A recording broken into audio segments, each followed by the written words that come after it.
They threw him out of his own seat, on his own plane, a quiet man, a worn jacket, a daughter waiting at home, and 30,000 feet of altitude between him and the truth they'd buried for 7 years.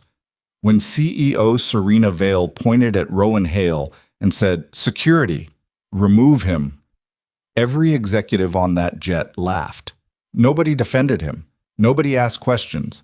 They should have, because the man they humiliated in front of a full cabin, he owned the aircraft, he owned the company, and before that plane touched the ground, he was going to prove it. Drop your city in the comments. Let me see how far this story travels. Hit like, stay until the end, because nothing about this story is what you think it is. Part 1. The Man in the Faded Jacket, Chapter 1. The rain started somewhere over Ohio. Rowan Hale noticed it first as a sound, a low, rhythmic tapping against the terminal windows of Chicago's Midway Executive Terminal, the kind of private aviation facility that most people in his neighborhood didn't even know existed. He stood in the small waiting area with a paper coffee cup going cold in his left hand and his phone pressed against his ear with the other, listening to the same voicemail he'd already played 4 times in the last hour. "Daddy, Miss Grayson says the recital starts at 6. You promised you'd be in the front row. You promised, Daddy. Okay? I love you. Bye." His daughter's voice, 7 years old, still carrying that particular brand of hope that only children manage, the kind that hasn't learned yet to protect itself from disappointment. Rowan ended the voicemail and looked at his watch. 4:17 p.m. The flight to New York was scheduled to depart at 4:45. If they left on time, if the winds cooperated, if the car service he'd arranged was already waiting at Teterboro, there was a version of this night where he made it, where he walked through the back doors of Jefferson Elementary's gymnasium just as the lights went down, and Charlotte spotted him from the stage and broke into that crooked grin of hers, the one that was missing a front tooth on the left side. There was a version. He was trying to hold on to it. "Mr. Hale?" The gate attendant, a young woman in a pressed navy blazer, appeared at his elbow. "We're beginning boarding. Your seat assignment is confirmed, 1A. "Thank you," he said. He gathered his briefcase, old leather, the stitching coming apart at one corner, a birthday gift from his late wife that he'd had resoled twice and refused to replace, and followed her toward the jet bridge. The aircraft was a Gulfstream G650, registered to Meridian Air Holdings, a subsidiary of a holding company whose complete ownership structure would have taken a moderately skilled accountant about 3 weeks to fully untangle. Rowan had untangled it in a weekend, 18 months ago, sitting at his kitchen table with Charlotte asleep upstairs and 4 empty coffee mugs lined up beside his laptop. He walked down the jet bridge without looking at his phone. He had a habit of that, of simply being present in a space, taking in the room before the room noticed him. 3 days in Chicago had left him tired in the bones-tired way, not the sleep-deprived way. He'd spent 72 hours in conference rooms with investment attorneys who billed in 6-minute increments and said very little that mattered. The deal was done. That was what mattered. Everything else was paperwork and patience, and Rowan had spent most of his adult life practicing both. He stepped through the aircraft door. The cabin was already occupied. Not full. There were maybe 14 seats in this configuration, wide leather chairs in a 2-1 layout, warm lighting, that particular hush that expensive spaces cultivate deliberately. He recognized 3 faces from prior industry events. Marcus Trent, Vale Aeronautics Chief Operating Officer, was in 2A, already working a drink. Beside him, a younger man Rowan didn't recognize was typing something fast on a tablet. In the back cluster of seats, 2 men in matching dark suits were having a quiet conversation that stopped when he entered. Rowan moved to 1A, set his briefcase in the overhead bin, sat down, pulled out his phone. He had 11 minutes. "Excuse me." The voice came from the aisle. Rowan looked up. She was already standing over him, and the expression on her face, not quite contempt, but close, the upper register cousin of it, was one he'd seen before. Not directed at him specifically, just at whoever happened to be in the space she needed. Serena Vale was 30 years old and looked every bit the part she'd spent the last 4 years building. Tailored charcoal blazer, dark trousers, Her dark hair pulled back in a way that managed to seem both effortless and precise. She had the posture of someone who had been told from a young age that rooms would organize themselves around her, and who had spent enough years proving that right that she'd stopped questioning it. She looked at him the way people look at something that doesn't belong. "That's my seat," she said. Rowan glanced at his boarding pass on the phone screen. 1A? "I always sit in 1A on Meridian flights." She said it as a fact, not a preference. The distinction seemed important to her. "There must have been a system error. Speak to the attendant and she'll sort you out." Rowan looked at the boarding pass again, then at her, then back at the boarding pass. "My assignment says 1A, he said, evenly. Not combative, just true. Serena's jaw tightened almost imperceptibly. "And you are?" He considered that question for a half-second longer than she expected. "Rowan Hale." The name didn't register. He didn't expect it to. "Well, Mr. Hale, I don't know what you do or how you ended up on this flight, but this seat is reserved for the lead executive traveler, which..." She gestured very slightly at herself, the gesture of someone who doesn't need to finish sentences. "I'm sure there's availability further back." "There is," said Marcus Trent from 2A, without looking up from his drink.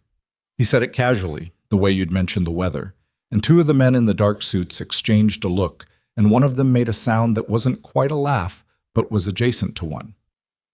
Rowan didn't look at any of them. He was still looking at Serena.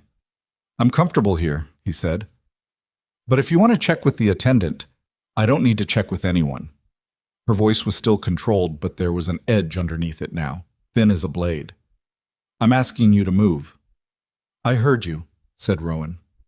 He did not move. The silence that followed lasted approximately 4 seconds, which is longer than 4 seconds normally feels. Then Serena turned toward the front of the cabin. "Andrea." The flight attendant appeared almost immediately, late 20s, careful expression, the professional neutrality of someone paid to manage situations. "Ms. Vale?" "This gentleman," the word carried about 12% more ice than the word itself warranted, "has been assigned 1A in error. Can you please locate him a seat further back and sort out the paperwork?" Andrea looked at the boarding documentation on her tablet. Her expression shifted very slightly. "Ms. Vale, his assignment does show 1A, then the system made an error. Please correct it." A beat. "Of course. I'll look into it." Andrea looked at Rowan with something that might have been apology. "Sir, if you'd like to wait, just..." "I'll wait," said Rowan. He stood up from 1A, picked up his briefcase, moved 4 rows back and took an empty seat without being asked, without making a scene, without a single word that could be used against him. He sat down, put his briefcase in the overhead, and opened his phone. Charlotte's recital was in 93 minutes. He sat with that. Well, Chapter 2. The cabin filled over the next 7 minutes. Serena settled into 1A, accepted a glass of sparkling water from Andrea, and opened her own laptop.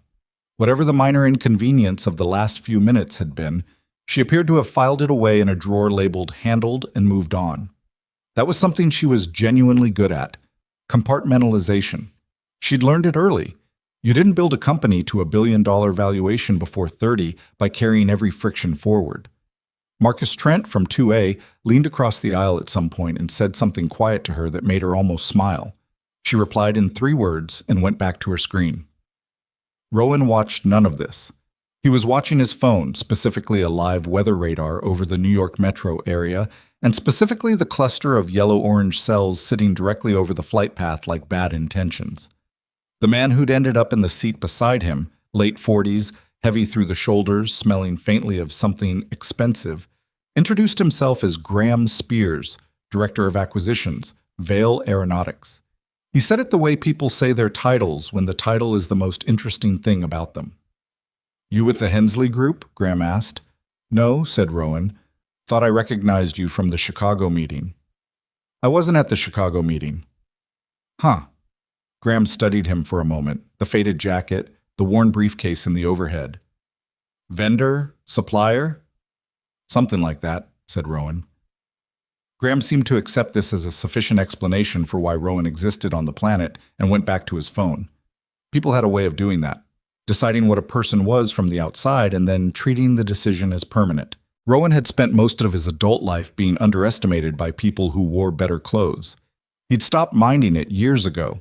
More precisely, he'd found a way to make it useful. The jet began taxiing.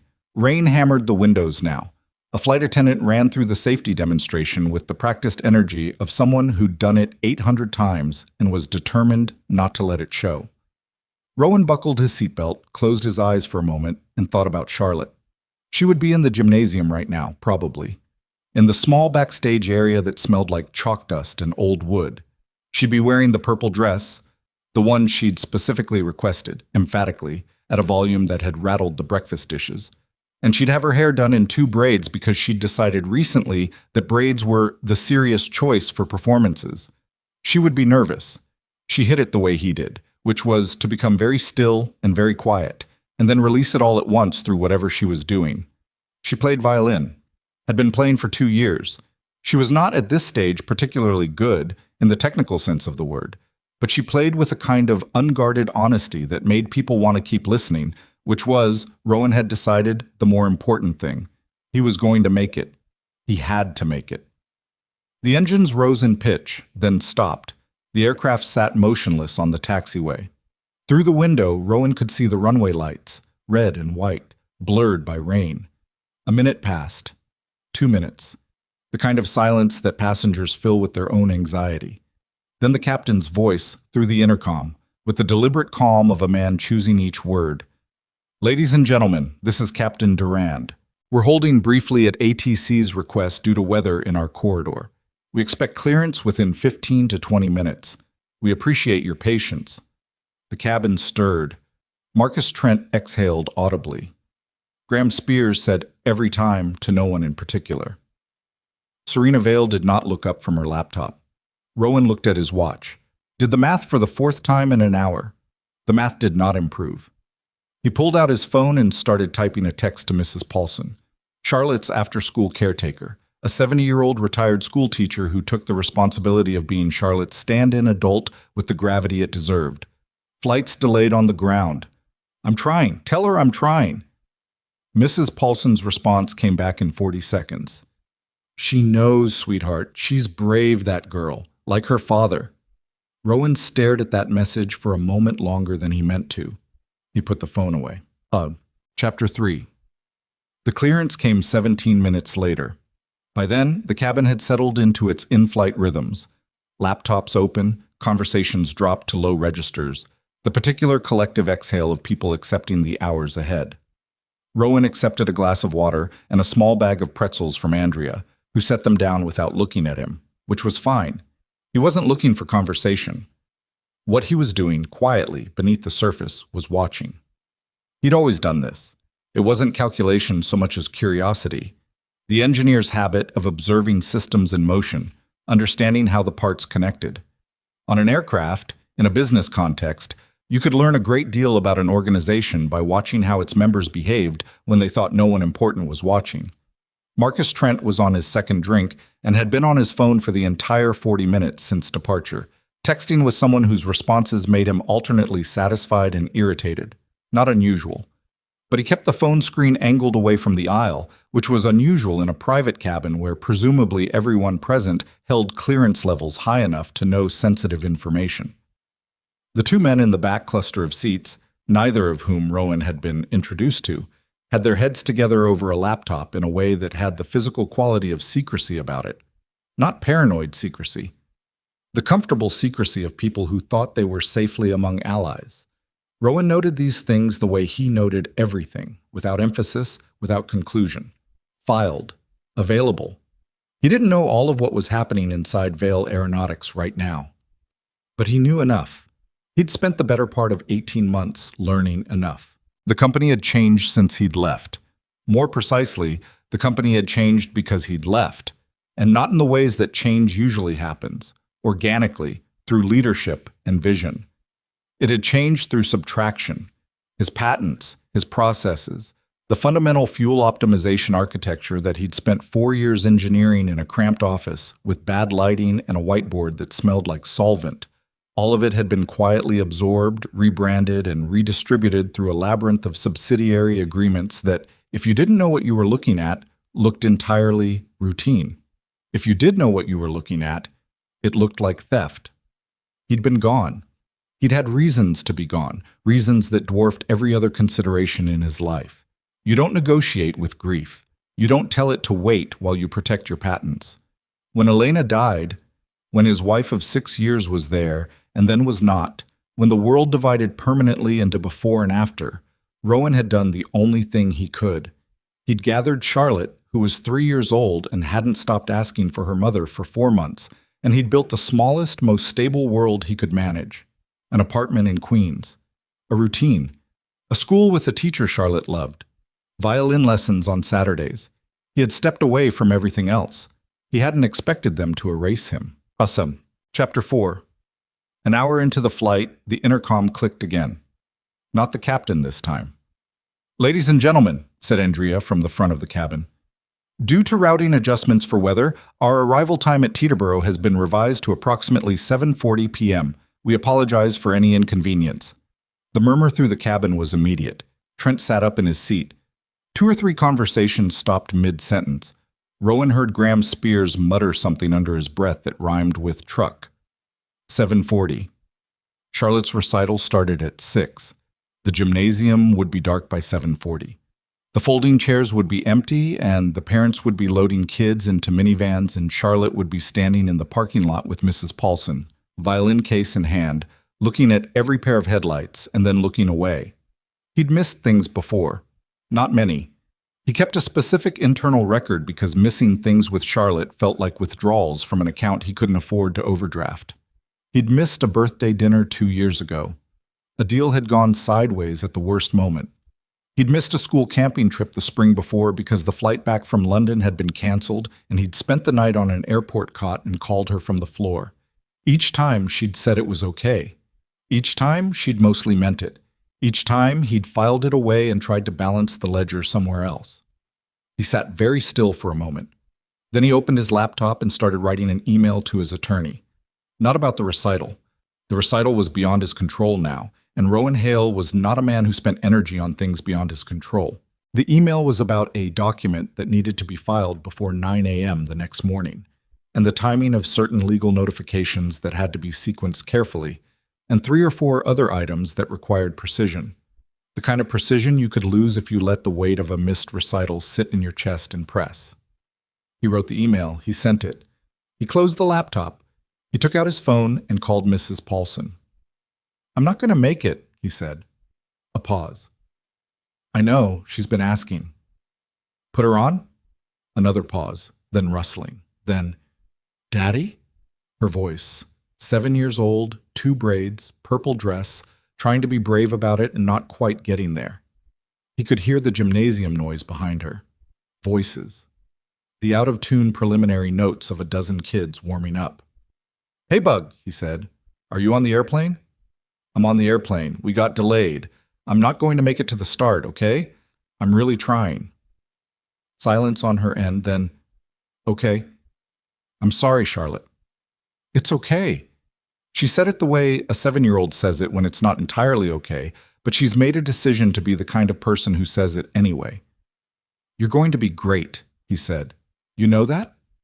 "Probably." "No, definitely."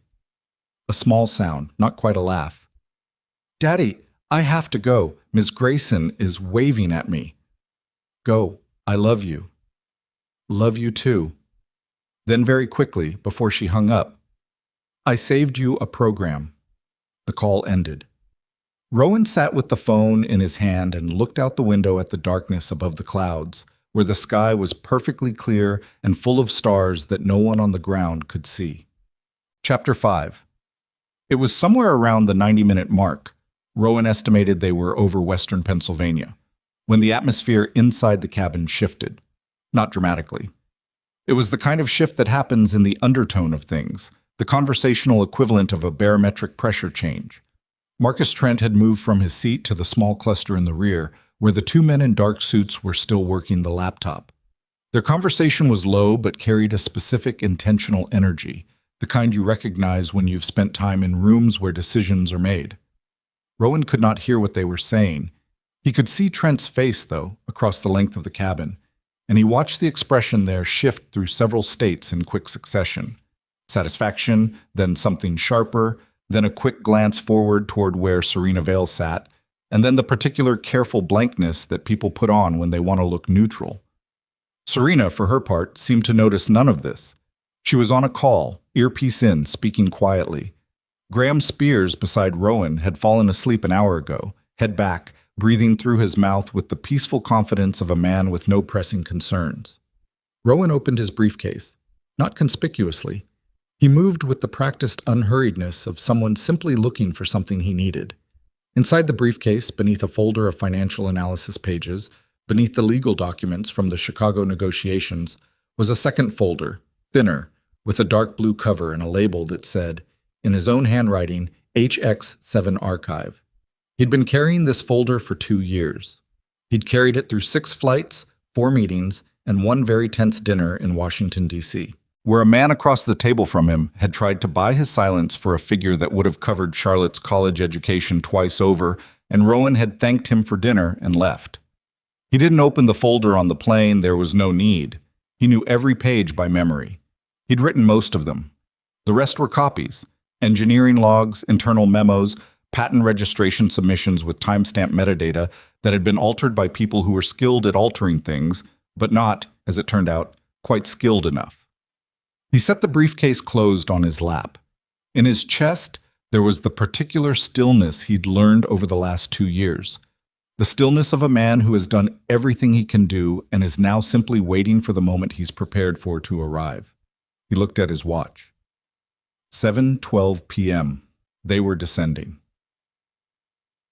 Chapter 6. The pilot had requested early descent to avoid turbulence, and the aircraft came down through layers of cloud with the occasional bump and shudder that made glasses rattle in their holders. Most of the cabin had emerged from their various electronic retreats and were in the mild performance of preparing to arrive, putting away laptops, closing files, straightening up in the way people do when they know they're about to be seen again in the world. Marcus Trent had returned to his seat. He was texting again, rapidly, and Rowan noticed that the angle of the phone had gotten more pronounced, held nearly flat against his thigh, screen down when he wasn't actively typing. Serena had closed her laptop and was looking out the window at the city lights, which were beginning to materialize below through breaks in the cloud. Her expression was one Rowan had seen on people who'd been carrying something heavy for a long time, not obviously troubled, but carrying. Whatever she knew about her company, and whatever she didn't know, and he suspected there was a great deal she didn't know, was arranged somewhere beneath that careful exterior. He almost felt something complicated about her. Almost. The intercom clicked. "Ladies and gentlemen, this is Captain Duran. We'll be on the ground at Teterboro in approximately 12 minutes. Before we begin final approach, I've been asked to convey a brief message to the cabin. The message is, actually, I'll step back and let you hear it directly." A pause, then a different voice, not the captain, a woman's voice, professional, slight New York accent, unmistakably the cadence of a legal professional. "Good evening. My name is Patricia Lau. I'm General Counsel for the Arcadia Investment Group. I'm reaching out in the instruction of the registered legal owner of Meridian Air Holdings and its subsidiary aircraft fleet, including the aircraft you are currently traveling on. There appears to have been an administrative dispute regarding cabin seating on this flight. I'm calling to confirm for the record that the authorized holder of Seat 1A on this aircraft is Mr. Rowan Hale. If Mr. Hale has been displaced from that seat, the matter has been formally documented. Thank you." The intercom clicked off. The cabin went absolutely silent. Not the comfortable silence of people minding their own business.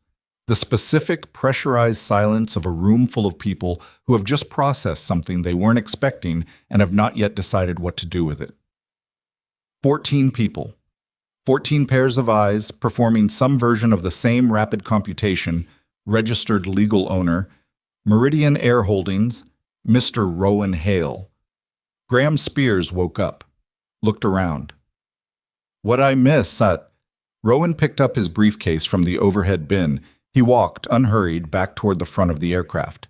Marcus Trent watched him pass with an expression that had gone through 3 visible stages in 4 seconds and arrived at something that wasn't quite fear but was in the same zip code. Rowan reached seat 1A. Serena Vale looked up at him. Up close, her composure was still intact. She was working to keep it that way. He could see the effort, faint as a watermark, behind her eyes.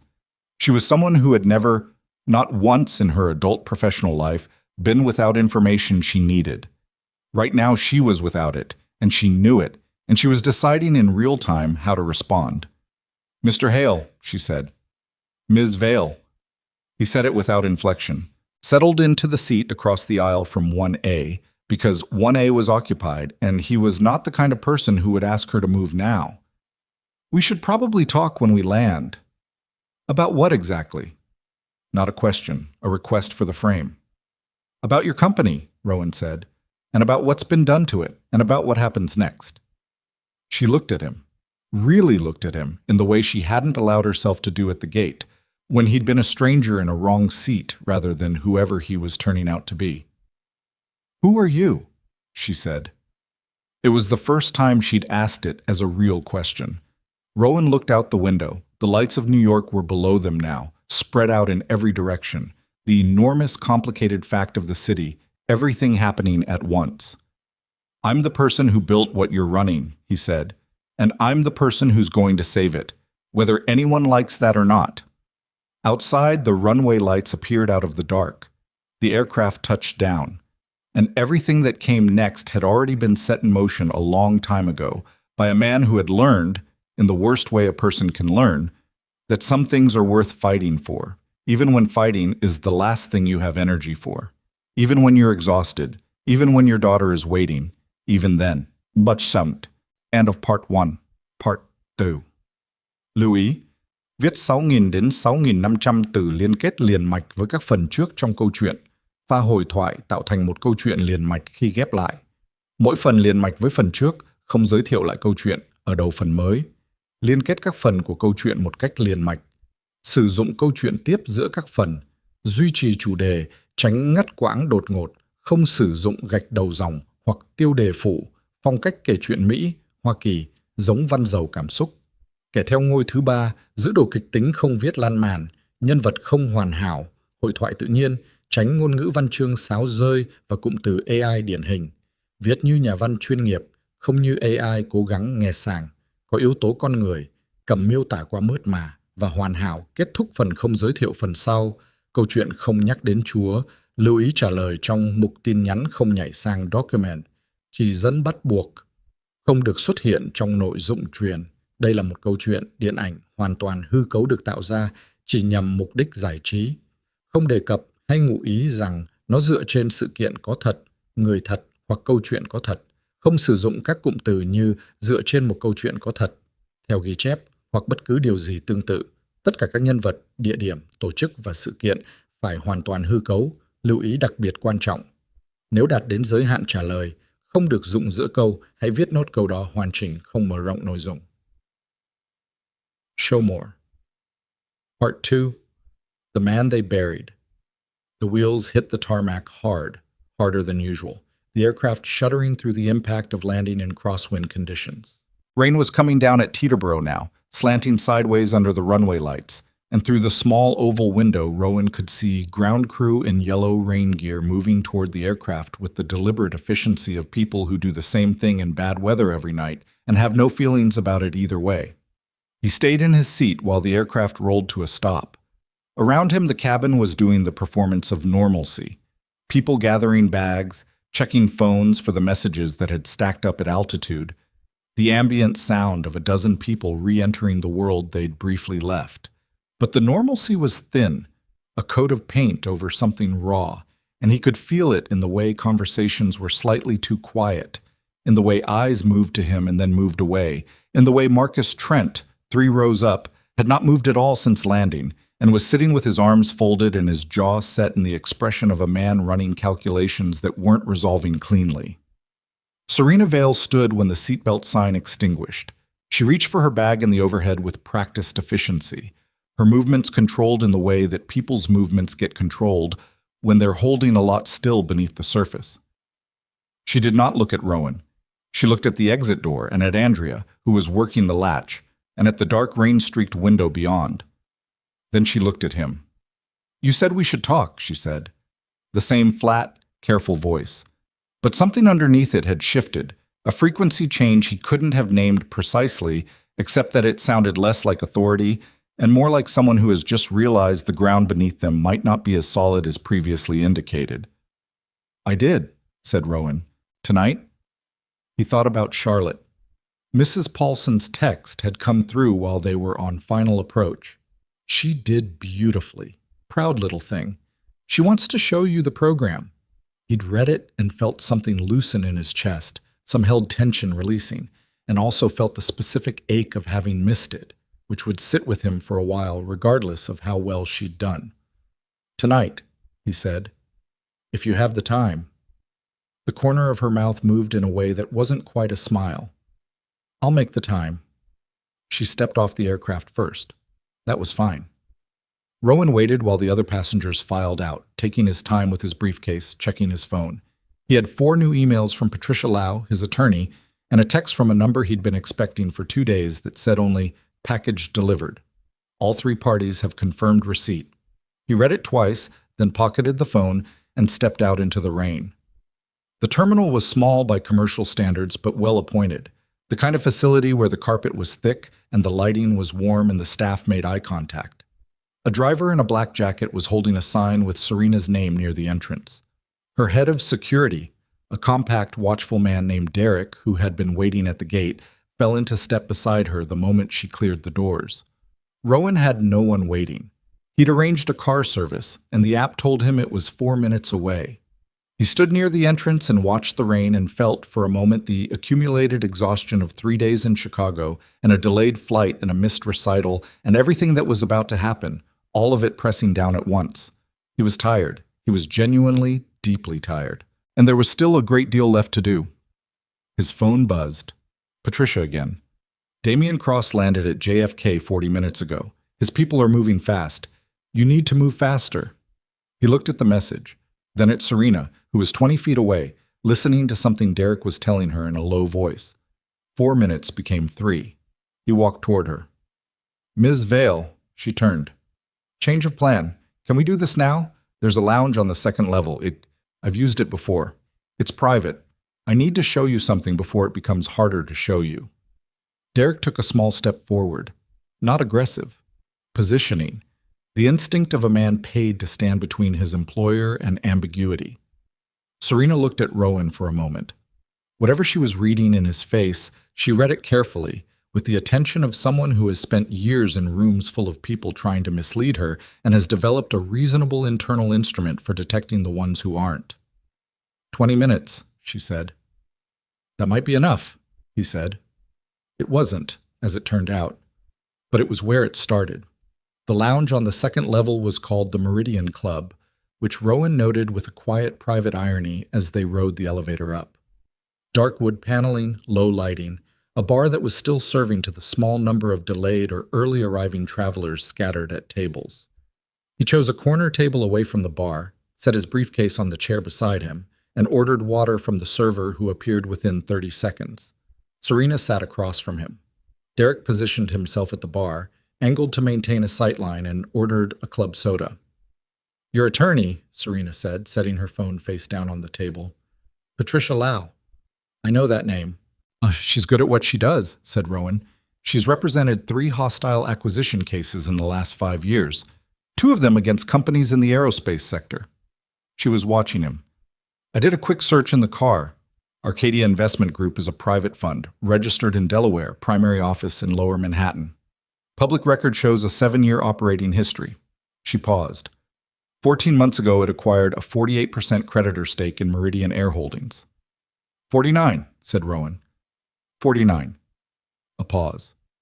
Which makes you the majority creditor with voting rights over all primary operational assets of Meridian, including its aircraft fleet and its subsidiary agreements. He said it without flourish. It was just a fact. Including this aircraft. She sat with that for a moment. Outside the lounge windows, the rain came down steadily over the dark tarmac. How? she said, and it was one word doing a great deal of work. Rowan opened his briefcase and took out the dark blue folder. He set it on the table between them, but didn't open it yet. 7 years ago, he said, I was an aerospace engineer, not a businessman, not an investor. I had a small firm, 4 employees, a leased lab space in Newark, and a patent application that I'd been working on for 3 years. He paused. HX7, the fuel optimization architecture. You know the name? Something crossed her face. Something complicated. That's core to our propulsion systems. We've been running derivatives of it for 6 years. You have, said Rowan. Derivatives. That's an interesting word for what they actually are. He opened the folder. The top page was a patent filing document, time-stamped, with the U.S. Patent and Trademark Office seal in the upper left corner. He slid it across the table. This is my original patent application, filed March 14th, 7 years ago. You'll see my name as the sole inventor, Rowan David Hale. She looked at the document. Her face had gone very still. This was never granted, she said. The application was withdrawn, said Rowan, 3 months after I filed it, without my signature. Her eyes came up. There's a withdrawal authorization in your company's internal records from that period, he continued. It's signed with my name. I didn't sign it. I was otherwise occupied at the time. He let a beat pass. My wife died in June of that year. I was dealing with that, and with my daughter, who was 3 years old. I wasn't reading documents carefully. I trusted the people around me. He picked up the page and set it back in the folder. That was a mistake I made exactly once. The server came by. Serena shook her head without looking up. The server retreated. The patent was refiled 4 months later, Rowan continued, under the name of a subsidiary called Nexigen Technical Systems, which was, at that point, wholly owned by Vale Aeronautics. I know Nexigen, she said slowly. They were acquired by my father's company before I took over. I inherited those IP holdings when She stopped. Started again. I was told that IP was developed internally. I know what you were told. He said it without heat. I'm not suggesting you knew. I'm telling you what happened. He pulled another page from the folder, an internal memo dated 6.5 years ago. This is a communication between Damien Cross and your company's legal department at the time. Damien was Senior VP of Technology Acquisitions then. He knew about my firm. He knew about HX7. He came to me when my wife was in the hospital 3 days before she died. He made an offer to acquire my firm. I said no. He slid the memo across. 2 months later, he went around me. Serena read the memo. Her jaw moved slightly. She read it again. This implicates... She looked up. This is Damien's signature, and our legal counsel from that period, Thomas Wick. Thomas Wick retired abruptly 4 years ago, said Rowan. He's currently living in Costa Rica. He has been for 4 years. A pause.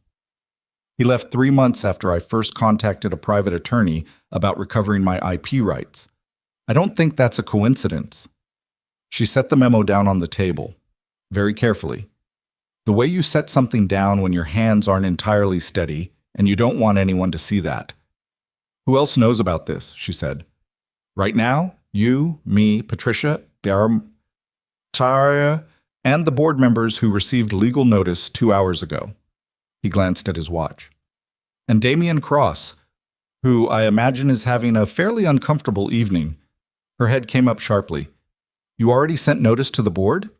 The filings are in. The creditor documentation, the IP dispute, the patent timeline. Everything is with the board and with the relevant regulatory bodies. He paused. I'm not ambushing you, Ms. Vale.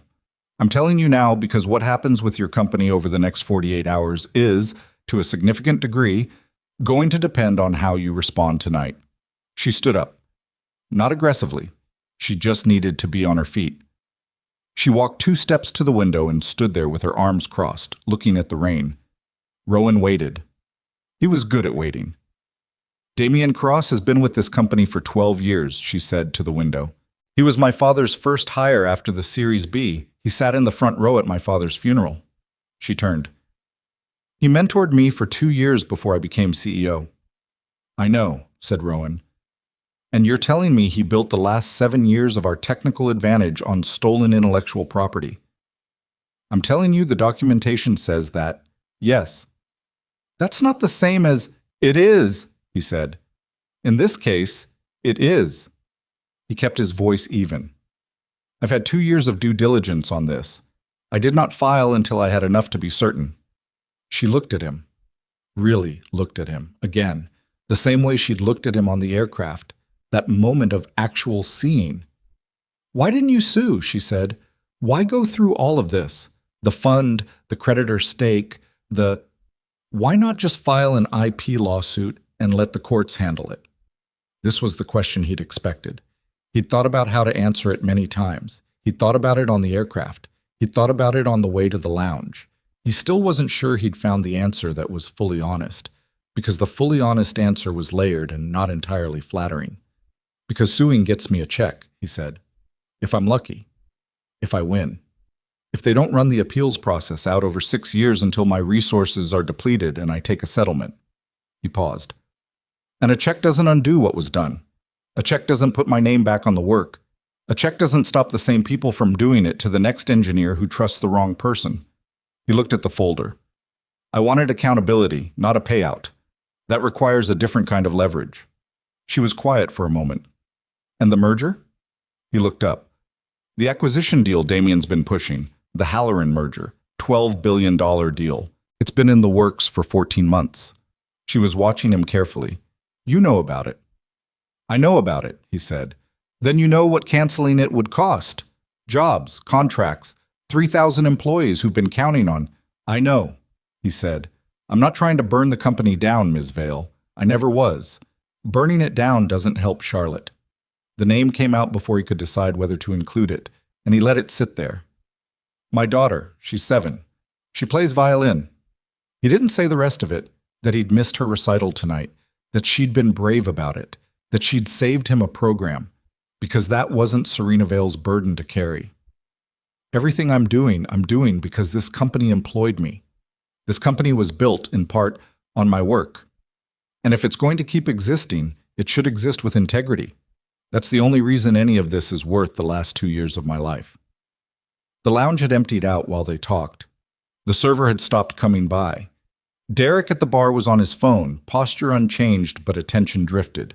Serena came back to the table. She didn't sit down. She stood with one hand on the back of the chair, looking at the folder. Can I take copies of these tonight? She said. I brought copies, said Rowan. He reached into the briefcase. A second folder, identical to the first, which he'd prepared 3 days ago in Chicago, with the patient efficiency of a man who understands that chaos arrives without notice, and it's better to be ready for it. He set it on the table and slid it toward her. These are yours. She picked it up, held it against her chest, the gesture slightly unguarded, which he suspected was unusual for her. Why are you giving me this? She said. You have the leverage already. You could walk into a board meeting tomorrow morning and table this without... Because you didn't know, he said simply. And what someone does when they find out they've been operating on a lie, what they do in that moment, that matters. It's going to matter for what happens next. He picked up his briefcase and closed it. I'd rather you be prepared for that moment than blindsided by it. She studied him for a long second. You're not what I expected, she said. What did you expect? I don't know, someone angrier. She paused. After what was done to you, I'd be... She didn't finish that sentence, but he understood it. She'd be furious. She'd burn things. The particular fire of someone who has never had anything taken from them and imagines, when they think about it, that they would respond to loss with the full force of what they had. You're not angry. I'm tired, he said. And that was the honest answer, the one with the most truth in it. I've had 2 years of being angry. It uses up a lot. He picked up his jacket from the chair. I'm going to go see my daughter. She saved me a program from a recital I missed tonight, and I'd like to be there before she falls asleep. He stood, extended a hand. After a half-second, she shook it. And for the first time since the gate at Midway, the performance dropped entirely, and she shook his hand like a person, not like a CEO. Mr. Hale, she said. Rowan. Rowan. She seemed to test the name, the reality of who was standing in front of her versus who she'd decided he was 4 hours ago in a gate area in Chicago. "I think I owe you an apology." "You do," he said. "But it's not the most important apology in this room right now. That one you owe your engineering staff." He picked up his briefcase. "I'll be at the Arcadia offices tomorrow at 9. Your board will have their emergency session by then. I'd suggest attending." He walked out of the lounge. In the elevator going down, he pulled out his phone and sent a text to Mrs. Paulson. "Landed. On my way. Tell her I'm coming. Tell her to stay awake." He watched the message deliver, watched the little read receipt appear almost immediately, and then a moment later the typing indicator, and then, "She's already asleep, but the program's on the kitchen counter. I'll let myself out. She was wonderful tonight, that girl." The elevator opened onto the lobby. His car was waiting. A black sedan, the driver standing with an umbrella, the rain still coming down steady and cold. He slid into the back seat and closed the door, and the city outside was all wet light and movement, all that noise and life. And for a few minutes he just sat in the quiet of the car and let himself be still. He thought about the folder in Serena Vale's hands. He thought about Patricia Lau's message. Damian Cross landed at JFK 40 minutes ago. His people are moving fast. And he thought about what fast looked like when a man like Damian had a great deal to protect and no particular ethical constraint on the methods he was willing to use. Then he stopped thinking about it. Not because it wasn't important, but because for the next 40 minutes, in this car, he was just a father going home to an apartment in Queens where a 7-year-old was asleep and a violin recital program was sitting on the kitchen counter. The driver didn't say anything, which was exactly right. The city moved past the windows. Rowan Hale closed his eyes. He did not sleep, but he rested, which was close enough, and tomorrow was going to arrive whether he was ready or not. And the thing about tomorrow was that he had been ready for it for 2 years. He'd done the work. He'd built the case. He'd positioned every piece on the board with the careful patience of a man who understood that you don't get justice by charging at a wall. You get it by understanding exactly which brick, if removed, makes the whole thing come down. There was one brick left. And Damian Cross, at this moment, did not know exactly which brick it was. That was the only advantage Rowan needed. The car pulled up in front of his building, a 6th-floor walk-up in Sunnyside, the kind of building where the super was named Hector, and the hallway always smelled faintly of something cooking on the 3rd floor, and the elevator had been broken for 4 years with no clear plans to fix it. He climbed the 3 flights to his apartment and let himself in quietly. The kitchen light was on. Mrs. Paulson's coat was gone from the hook by the door. On the counter, exactly as promised, was a single folded sheet of paper. The program from Jefferson Elementary's spring recital, printed on blue paper in 12-point Times New Roman, slightly crumpled at one corner from where a small hand had been holding it. He picked it up. Charlotte's name was 5th on the program. Charlotte Hale, Spring Wind, violin, 1st year. Beside her name in pencil in handwriting so small he had to hold it close to the kitchen light to read it. "I played it perfect, Daddy." And beneath that, a small drawing of a violin, and beneath that, a lopsided star. Rowan Hale stood in his kitchen at 10:47 p.m. and looked at a crumpled piece of blue paper and felt simultaneously the specific grief of what he'd missed and the specific fullness of what he had. He set the program on the counter, went down the hallway, pushed open Charlotte's door, which had a hand-painted sign that said, "Charlotte's Room." The second T had been added 3 months later when she'd realized the original spelling looked wrong, and stepped inside. She was asleep. Completely, absolutely, unconditionally asleep. The way children sleep when they've given everything they have to a day and surrendered the rest without question. Purple dress. 2 braids, mostly intact. Violin case on the floor beside the bed, closed and latched. Rowan stood there for a moment. Then he sat carefully on the edge of the bed, in the way he'd sat there 10,000 times, and looked at her. "I'll be there next time," he said quietly. To her, though she wasn't hearing it, to himself maybe, to the general fact of things. "I'll be in the front row." She didn't stir. He kissed her forehead, which was warm and smelled faintly of something sweet, and stood back up and went to the doorway and turned off her light. Tomorrow was going to be difficult. Tomorrow, Damian Cross was going to try to do what men like Damian Cross do when they feel the ground moving under their feet. Reframe, redirect, and when neither works, attack. There would be lawyers and counterfilings and emergency board maneuvering, and possibly, if Damian had gotten to them in time, some of the board members would walk into tomorrow's session already turned against him. Rowan knew all of that. He went to his own room, sat on the edge of his bed, and took off his jacket. The faded one, the one that had provoked a woman on an airplane to have him removed from a seat he'd owned, and hung it over the chair. He looked at the briefcase on the floor, at the dark blue folder that was now one copy lighter. He set his alarm for 6 a.m. And then, for the first time in 3 days, he lay down and closed his eyes. He did not dream of the recital he'd missed, or of the meeting tomorrow, or of Elena, though she was somewhere in the edges of things the way she always was, a presence, a fact, the original reason for all of it. He didn't dream of the charter aircraft, or of Serena Vale's face in the gate area when she'd looked at him and made a decision based on a jacket and a briefcase and a set of assumptions that she was, as of tonight, in the process of revising. He slept. Because tomorrow required a rested man, and Rowan Hale, whatever else he was, had always understood the importance of being prepared.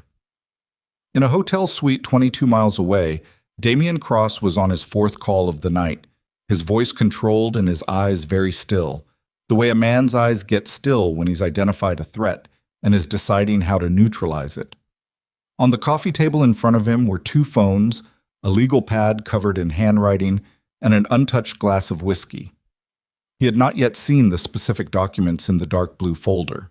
He knew they existed. He'd known they might exist for 2 years, the way you know a storm is possible when the season is right and the conditions are wrong. He'd made contingency plans. He had people he trusted, or people who trusted him, which was a different but often equally useful thing.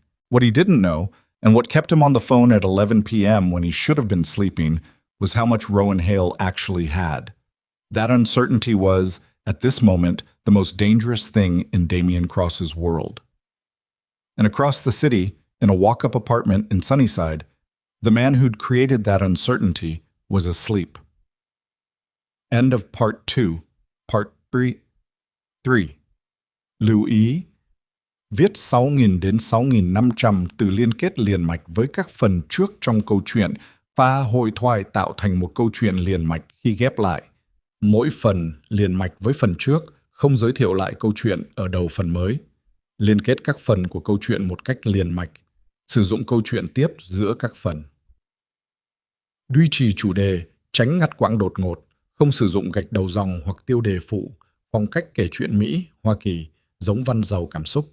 Kể theo ngôi thứ 3, giữ đồ kịch tính không viết lan man, nhân vật không hoàn hảo, hội thoại tự nhiên, tránh ngôn ngữ văn chương sáo rơi và cụm từ AI điển hình. Viết như nhà văn chuyên nghiệp, không như AI cố gắng nghe sang. Có yếu tố con người, cầm miêu tả qua mượt mà và hoàn hảo, kết thúc phần không giới thiệu phần sau, câu chuyện không nhắc đến Chúa. Lưu ý trả lời trong mục tin nhắn không nhảy sang document, chỉ dẫn bắt buộc, không được xuất hiện trong nội dung truyền. Đây là một câu chuyện điện ảnh hoàn toàn hư cấu được tạo ra chỉ nhằm mục đích giải trí, không đề cập hay ngụ ý rằng nó dựa trên sự kiện có thật, người thật hoặc câu chuyện có thật. Không sử dụng các cụm từ như dựa trên một câu chuyện có thật, theo ghi chép hoặc bất cứ điều gì tương tự. Tất cả các nhân vật, địa điểm, tổ chức và sự kiện phải hoàn toàn hư cấu. Lưu ý đặc biệt quan trọng. Nếu đạt đến giới hạn trả lời, không được dừng giữa câu, hãy viết nốt câu đó hoàn chỉnh không mở rộng nội dung. Show more part 3. The brick that brings the wall down. The alarm went off at 6 a.m. and Rowan was already awake. He'd been awake since 5:40, lying in the dark with his eyes open and his mind running the kind of quiet, methodical inventory that had replaced dreaming for him sometime in the last 2 years. Not anxiety. He'd made a conscious decision early in this process that anxiety was a luxury he couldn't afford, because anxiety is what happens when you've done the work but don't trust it, and he trusted the work. What he was doing at 5:40 in the morning was closer to rehearsal, running the probable scenarios, mapping the pressure points, understanding where Damian Cross would push, and deciding in advance how much he'd let him push before he pushed back. He turned off the alarm before it finished its first cycle and sat up. The apartment was quiet the way apartments are quiet early. Not silent, but specific. The radiator in the hallway ticking. The distant sound of Hector, the super, doing something with a cart on the ground floor. Traffic on the street below, already building even at this hour. The city's particular restlessness that never fully stopped. He sat on the edge of the bed for a moment and let it wash over him, this ordinary morning, before standing up and walking to the kitchen. The recital program was still on the counter where he'd left it. He didn't move it. He made coffee. The old machine, the one that took 4 minutes and made too much noise, and stood at the kitchen window while it ran, watching the light come up over the rooftops. He was thinking about Damien Cross, but only in the way he permitted himself to think about Damien Cross, which was strategically and without emotion, because emotion about Damien was a drain he'd already paid and couldn't afford to pay twice. The man had come to him while Elena was dying. He'd sat across from Rowan in a hospital waiting room. Rowan could still see the chair, the terrible mauve fabric of it, and he'd made an offer to acquire Rowan's firm, and he'd framed it as generosity. You have a lot on your plate. Let us take this off your hands. You'll be compensated fairly. And Rowan, sitting in that chair while his wife was in surgery down the hall, had said no. He had said no because he had built HX7 over 4 years, and it was his, and whatever else was happening in his life, that was still his. He had not considered, in that moment, that Damien would simply take it anyway. That was the mistake. Not trusting the wrong person. You can't entirely blame yourself for that. People are better at concealing themselves than we generally account for. The mistake was not understanding that some people, when told no, hear it as a challenge rather than a decision. The coffee finished. Rowan poured a cup and drank it standing at the counter, and by 6:15 he was in the shower, and by 6:50 he was dressed. Not the faded jacket today, but not a performance either. Dark charcoal suit that he'd bought 3 years ago for a different purpose and worn rarely since. A white shirt with no tie, because ties were theater, and he was not putting on theater today. He looked at himself briefly in the mirror. He looked like what he was, which was a tired man who had prepared for something very carefully and was now ready for it, and if that didn't scan his power to people who expected power to have a certain look, that was their limitation to work through, not his. He checked on Charlotte at 7:15. She was still asleep, which was correct. It was Saturday, and on Saturdays she was permitted to sleep until she woke naturally, which was usually around 8:30. He left a note on the kitchen table because she'd been reading well enough for 3 months that notes were now part of their communication. Morning bug. Daddy has work, Mrs. P is coming at 9, there's cereal and the good orange juice. I love you. D, he'd started signing his notes to her D. For Daddy, when she was 5 and had asked him why letters always had the person's name at the bottom, and he'd explained that it was so you knew who it was from, and she'd said, but I always know it's you, Daddy, and he'd thought about that for longer than the moment probably warranted. He picked up his briefcase and his phone and walked out of the apartment into the morning. Patricia Lau's office was on the 23rd floor of a building on Lexington Avenue, and when Rowan arrived at 8:20, she was already there, which did not surprise him. Patricia had the particular energy of someone who had decided a long time ago that sleep was optional and had rearranged her entire physiology around that decision. She was 51, had been practicing corporate law for 26 years, and had the specific quality of patience that comes from having won difficult cases slowly, which was the only way difficult cases were ever actually won. Coffee's fresh, she said, without looking up from the document she was marking. Board's meeting at 10. We have confirmation of 9 members attending in person, 3 remote. Damien Cross has requested to attend as a voting member. Rowan poured coffee from the machine on the credenza. Is he going to get that request honored? Probably. His position on the board hasn't been formally suspended yet. That requires a majority vote, which hasn't happened. She looked up. He spent the night making calls. I have 3 separate reports of him contacting board members between 11 p.m. and 2 a.m. How many did he get to? 2 for certain, possibly a third. She set down her pen. Gerald Marsh and Vincent Cole, both old guard, both have been with the company since your father-in-law's era, both owe their current positions in significant part to Damien's advocacy. She picked up a separate folder, her own version, dog-eared, heavily annotated. He's going to try to frame the IP documentation as contested. He'll argue that the patent withdrawal was consensual, that there's assigned authorization, that your mental state at the time of signing, I didn't sign it. I know that, you know that. The forensic document examiner we retained knows that. Damian Cross knows that too. She paused. He's going to argue it anyway because he needs to create enough ambiguity to buy time, and in a room full of board members who are afraid of what this means for the merger. She left it unfinished. Rowan sat down across from her. What's our strongest point of entry? The metadata. She opened the folder to a page of technical documentation, timestamps, file access logs, editing histories. The withdrawal authorization that Damian filed with the Patent Office has a creation date that predates the document itself by 11 days, meaning someone created the file and then backdated it. The original file metadata shows this. We had a digital forensics firm in from Boston. The report is clean, it'll hold up. She tapped the page. He can argue about signatures and mental state all he likes. He cannot explain why a document that supposedly existed in March has a file creation stamp from February. Rowan looked at the page. He'd seen this report before. He'd commissioned it 14 months ago, shortly after he'd first understood the full scope of what had been done. But seeing it now in the morning light of Patricia's office, with 8 hours until the board meeting, it still had the quality of something solid, something you could put weight on. The merger documents, he said. Have the board members had time to review what we filed last night? The full package went out at 7 p.m. 22 documents. They've had 13 hours. She paused. Whether they've read them is a different question. Damian's counter-communication went out around midnight. It was 3 pages, single-spaced, characterizing our filing as a hostile action by a predatory investment group. He used the phrase bad faith actor 4 times. He also mentioned that you'd once declined an acquisition offer, which he's framing as evidence of a long-term adversarial agenda. He offered to buy my company while my wife was dying, Rowan said. The flatness of his voice was not performance. It was just the only register available for that sentence. Patricia looked at him steadily. I know. Put that in the record. It already is. She closed the folder. There's one more thing.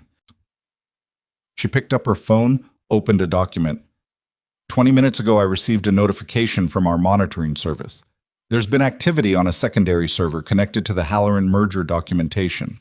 Specifically, a file transfer of approximately 300 pages of due diligence material to an external address. She turned the phone toward him.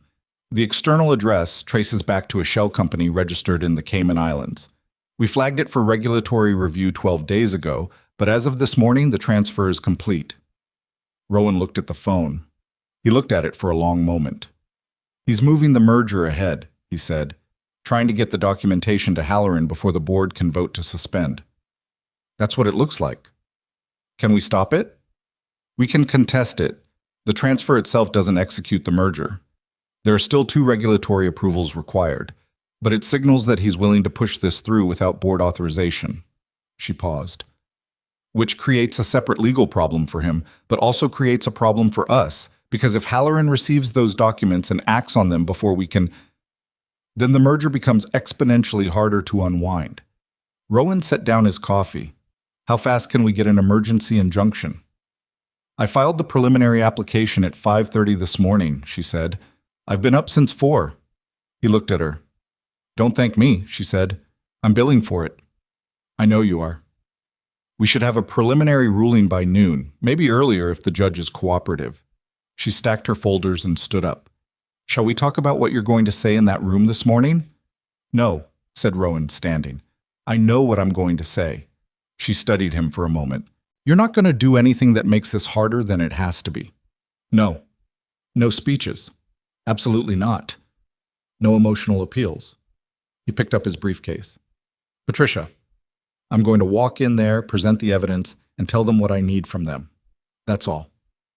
Good. She picked up her own bag. Because Damian Cross is going to walk in there and do the opposite of all of that, and the contrast matters. They left the office at 9:15. The boardroom at Vail Aeronautics occupied the top floor of a building on Park Avenue South, 31 stories up, with windows on three sides that on a clear day would have shown the full spread of Manhattan from the Hudson to the East River. Today was not a clear day.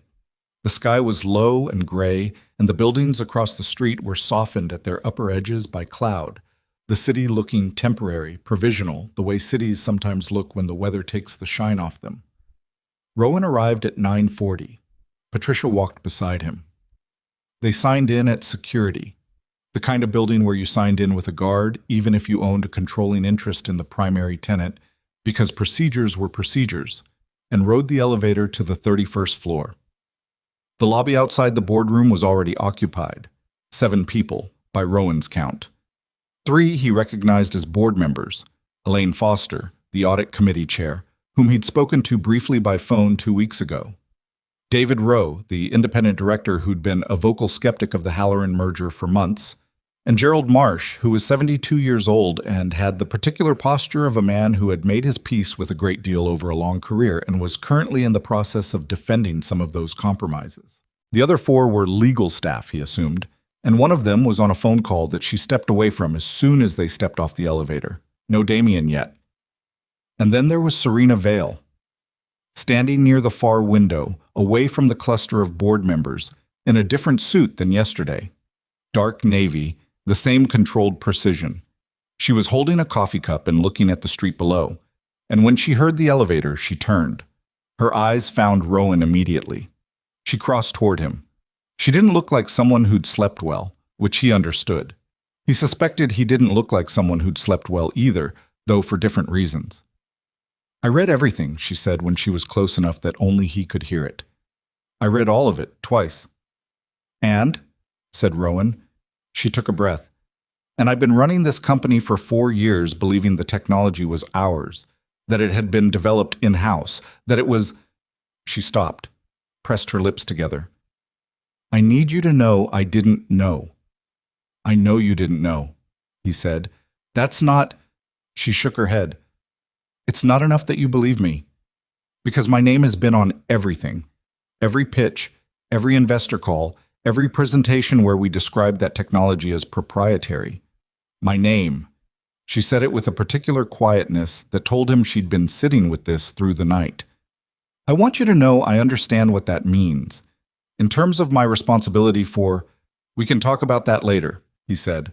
Not unkindly, but they were not alone in this lobby, and later was real, and now was also real. "Right now I need to know where your board is." She straightened, the CEO reasserting herself. "Elaine Foster is with us. David Rowe has been skeptical of Damien for 6 months over different issues. He'll listen. Gerald Marsh and Vincent Cole are the concern. They'll follow Damien's lead unless the evidence is completely unambiguous." A pause. "The remote members are harder to read. 2 of them I've barely spoken to in the last year. They were Damien's appointments." "Of course they were," said Rowan. The elevator opened again. Damien Cross walked out with 2 attorneys, one on each side, and the particular quality of presence that comes from being very practiced at walking into rooms that were waiting for you. He was 61, silver-haired, the kind of handsome that had accumulated authority with age, the kind that photographs well and photographs often. He wore a dark gray suit that cost more than most people's monthly rent, and he moved through the lobby as though it were his, which, until approximately last night, it functionally had been. He saw Rowan. Nothing in his face changed, which was itself a kind of tell. The practiced stillness of a man who'd been managing his expressions in high-stakes environments for decades, who knew that the first one to show surprise lost a point they didn't have to lose. "Mr. Hale," he said. He stopped a comfortable social distance away. Not far enough to signal avoidance, not close enough to suggest ease, the calibrated distance of an adversary. "I didn't expect to see you here personally." "I know," said Rowan. Damien's eyes moved to Patricia, registered her with the brief neutrality of one professional assessing another, then returned to Rowan. "I think there's been a significant misunderstanding about the nature of certain historical documents. I'd welcome the opportunity to clarify that." "You'll have the opportunity," said Rowan. "In about 15 minutes. A beat." Damien nodded as though Rowan had said something cooperative and moved past them toward the boardroom doors. One of his attorneys made brief eye contact with Patricia with the carefully blank look of two opposing counsels acknowledging each other before a proceeding. Patricia waited until they were out of earshot. "He's going to try the consent defense," she said quietly. "He's been prepping it since last night. I have someone who told me that." "Someone inside his legal team?" "Someone adjacent to it. Don't ask me more than that." She set her bag strap higher on her shoulder.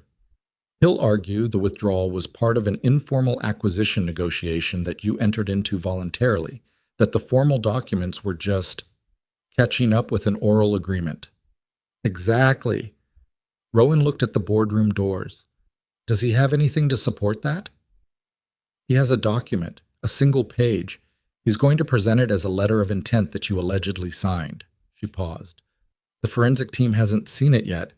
I don't know what it is, but he has something." This was new.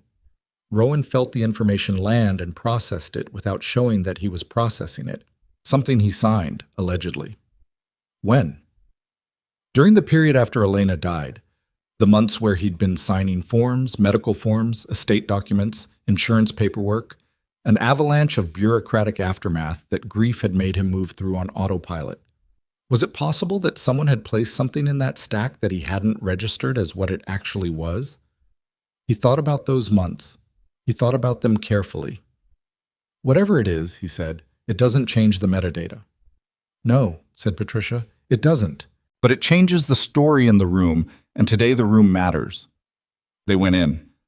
The boardroom was a long rectangular table, 12 leather chairs on the main level, a second row of seats along the wall for legal staff and advisors.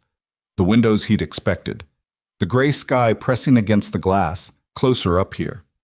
11 people already seated, 3 screens set up on a side credenza for the remote members, whose faces were already visible. Pixelated, slightly lagged, the particular unreality of a video presence in a physical room. Rowan sat near the center, Patricia beside him, his briefcase on the table. He didn't open it yet. Damian Cross sat at the far end, flanked by his attorneys.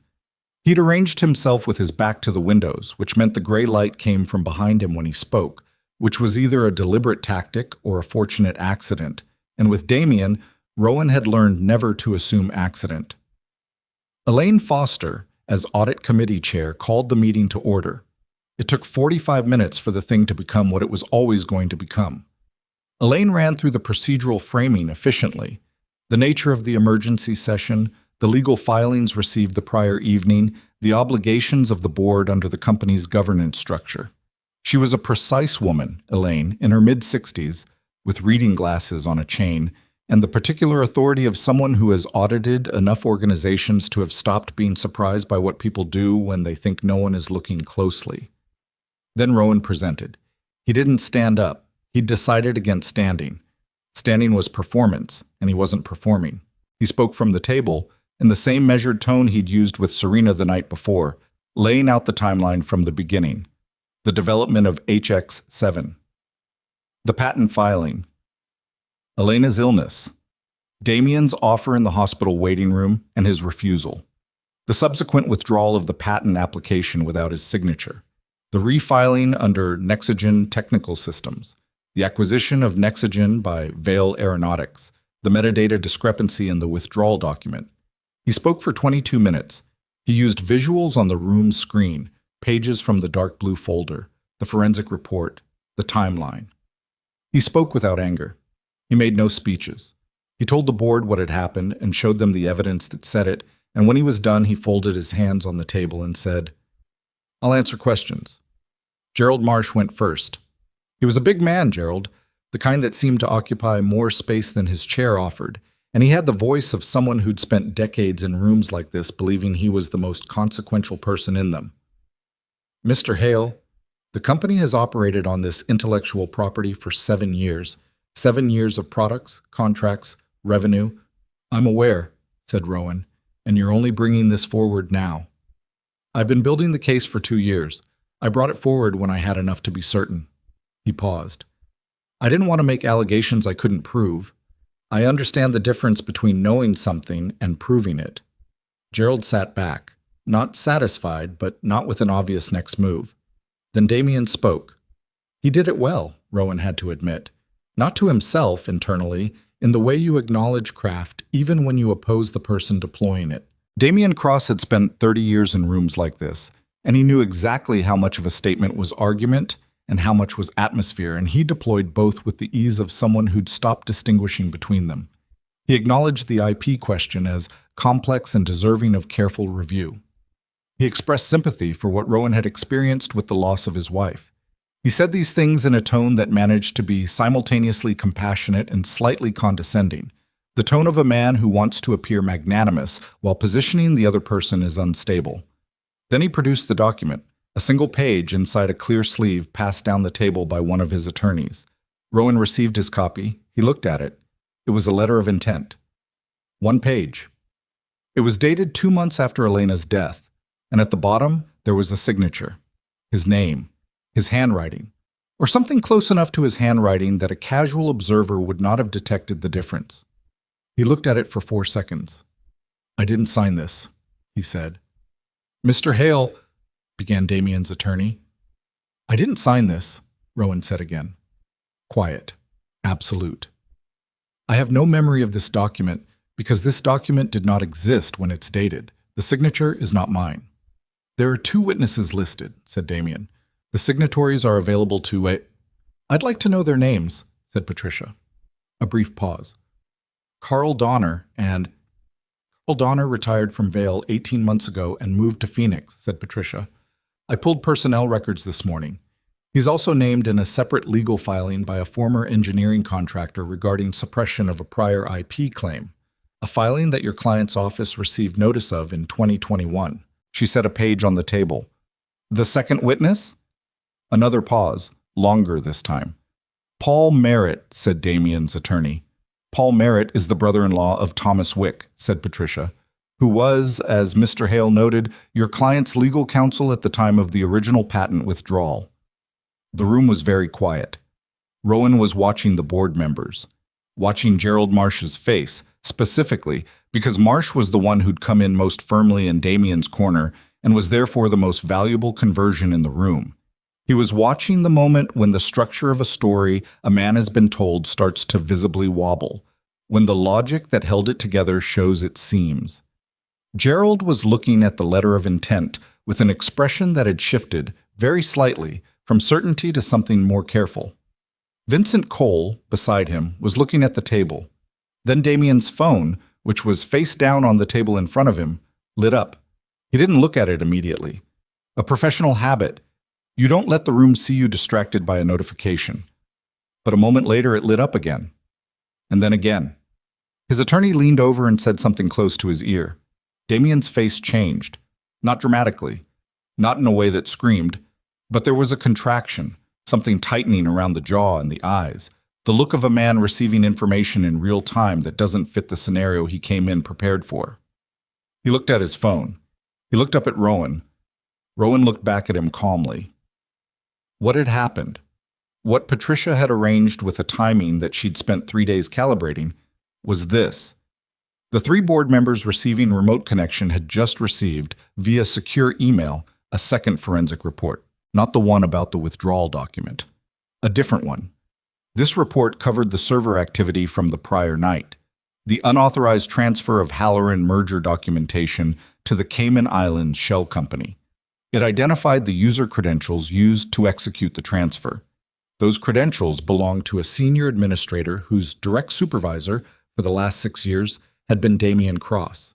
The report had gone to the remote members first, which meant that, at this moment, 3 people on the video screens had information that the people in the physical room didn't have yet. And then Richard Yao, the remote board member in Singapore, cleared his throat. "Elaine," he said, his voice coming through the speaker with a slight delay, "I'm looking at a document that just arrived in my email. I think the full board needs to see this." Elaine Foster looked at him. "What document, Richard?" "It relates to an unauthorized data transfer last night, to an offshore entity." He paused. The transfer involved merger documentation that hadn't yet been approved by this board. The physical room processed this in the specific collective silence of people who have just understood that the situation is larger than they were told it was. Damian Cross set his phone face down again. Very deliberately, the gesture of a man deciding not to let a room see his hands shake. Rowan watched him. "Damien," said Elaine Foster, and the single word carried the weight of a career's worth of trust being examined in real time. "Do you have something you'd like to say about this?" Damien looked at Elaine, then at Gerald Marsh. Then at Serena Vale, who was sitting 2 seats from Rowan and had not moved or spoken since the meeting began, but who was looking at Damien now with an expression that had traveled a long way from anything that resembled professional trust. "I'd like to take a brief recess," said Damien, "to consult with my legal team." "I'd like you to answer the question," said Elaine. A silence. Then Damien Cross reached for his phone. He intended, Rowan understood in the moment, to do the thing that men in his position sometimes do when they're trapped. He intended to make a call, to reach someone who could create enough delay or confusion to buy him room to maneuver, to execute one of the contingencies he'd spent the night preparing.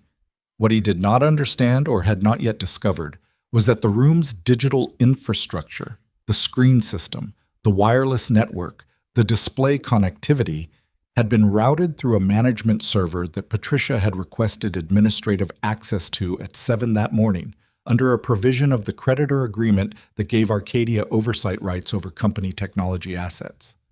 This was an arcane provision, the kind of thing buried in Clause 14 of a subsidiary agreement that no one reads unless they wrote it specifically to be useful in a moment exactly like this one. When Damien Cross composed a message and sent it, the message did not go where he intended. It went, instead, to the room's main display screen. Every screen in the boardroom lit up simultaneously. The message was 9 words long. "Tell Halloran to move forward. Don't wait for the vote." The room held the kind of silence that has weight to it, the kind that you can feel pressing against your eardrums. 12 people looking at a screen. 4 of them on video, faces slightly blurred by compression, but expressions entirely readable. Damien Cross looked at the screen. He looked at it for a long time. Then he set the phone down. "Richard," said Elaine Foster very quietly to the Singapore screen, "can you initiate the formal suspension motion?" "Seconded before the motion is finished," said Richard Yao. Gerald Marsh said nothing. He was looking at the screen, at those 9 words, and something in his posture had changed, the largeness of him seeming, in this moment, simply heavy rather than substantial. He had been a loyal man. He had been loyal to the wrong person, and he was now sitting with the specific weight of that discovery, which is different from other kinds of weight because it presses inward. Vincent Cole raised his hand.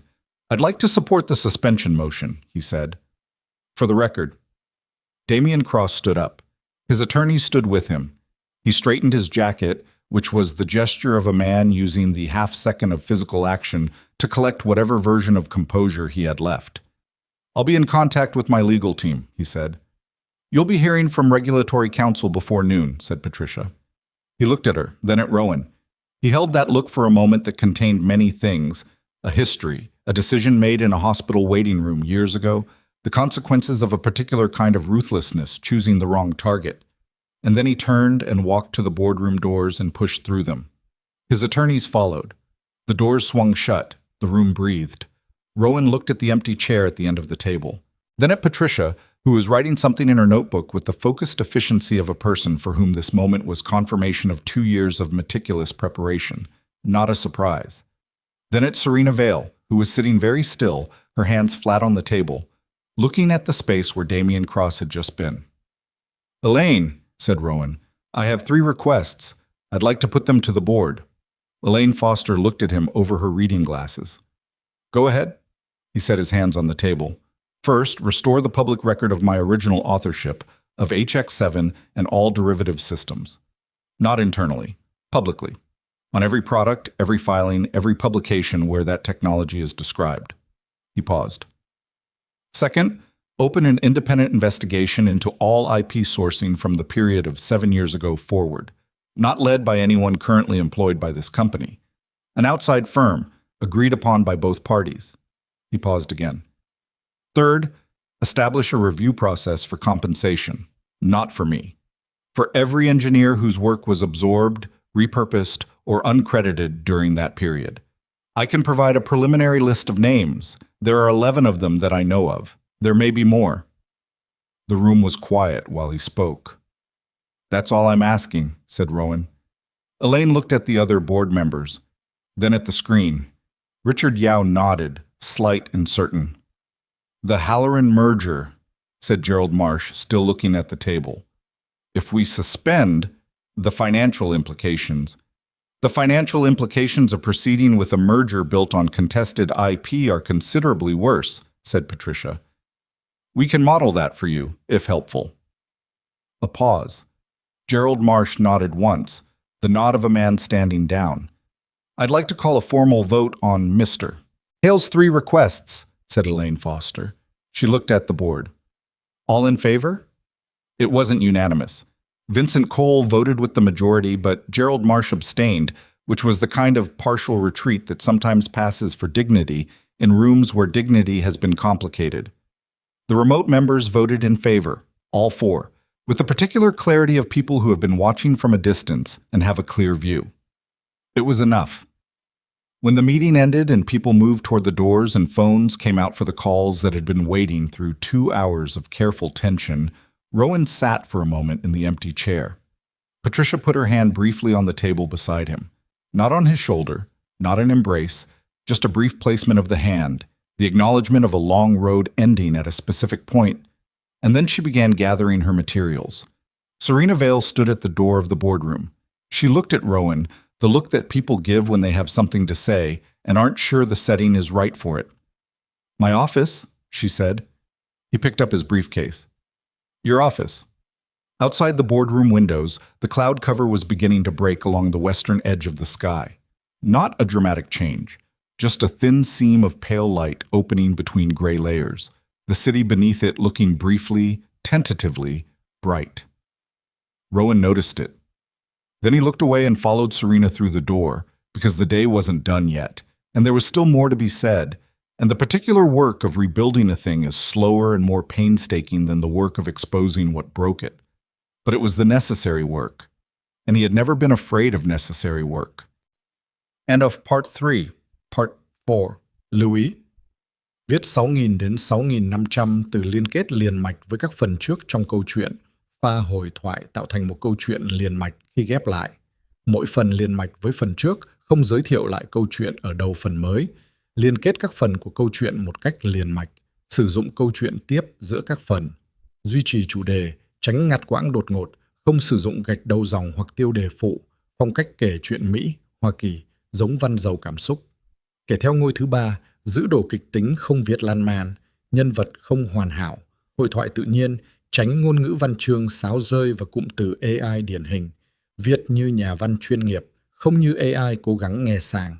Có yếu tố con người, cầm miêu tả qua mượt mà và hoàn hảo, kết thúc phần không giới thiệu phần sau, câu chuyện không nhắc đến Chúa, lưu ý trả lời trong mục tin nhắn không nhảy sang document, chỉ dần bắt buộc, không được xuất hiện trong nội dung truyện.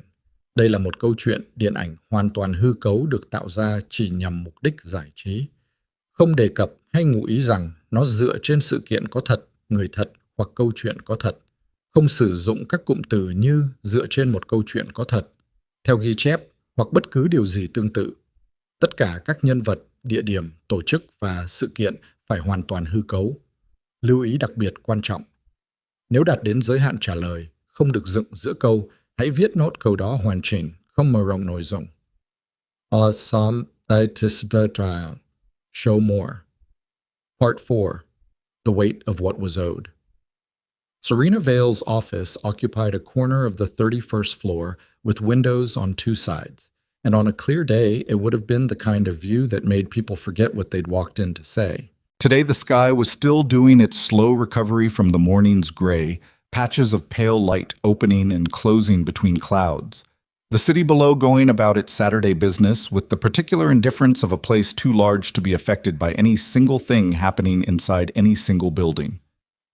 Rowan sat across from her desk. Not in the visitor chair directly in front of it.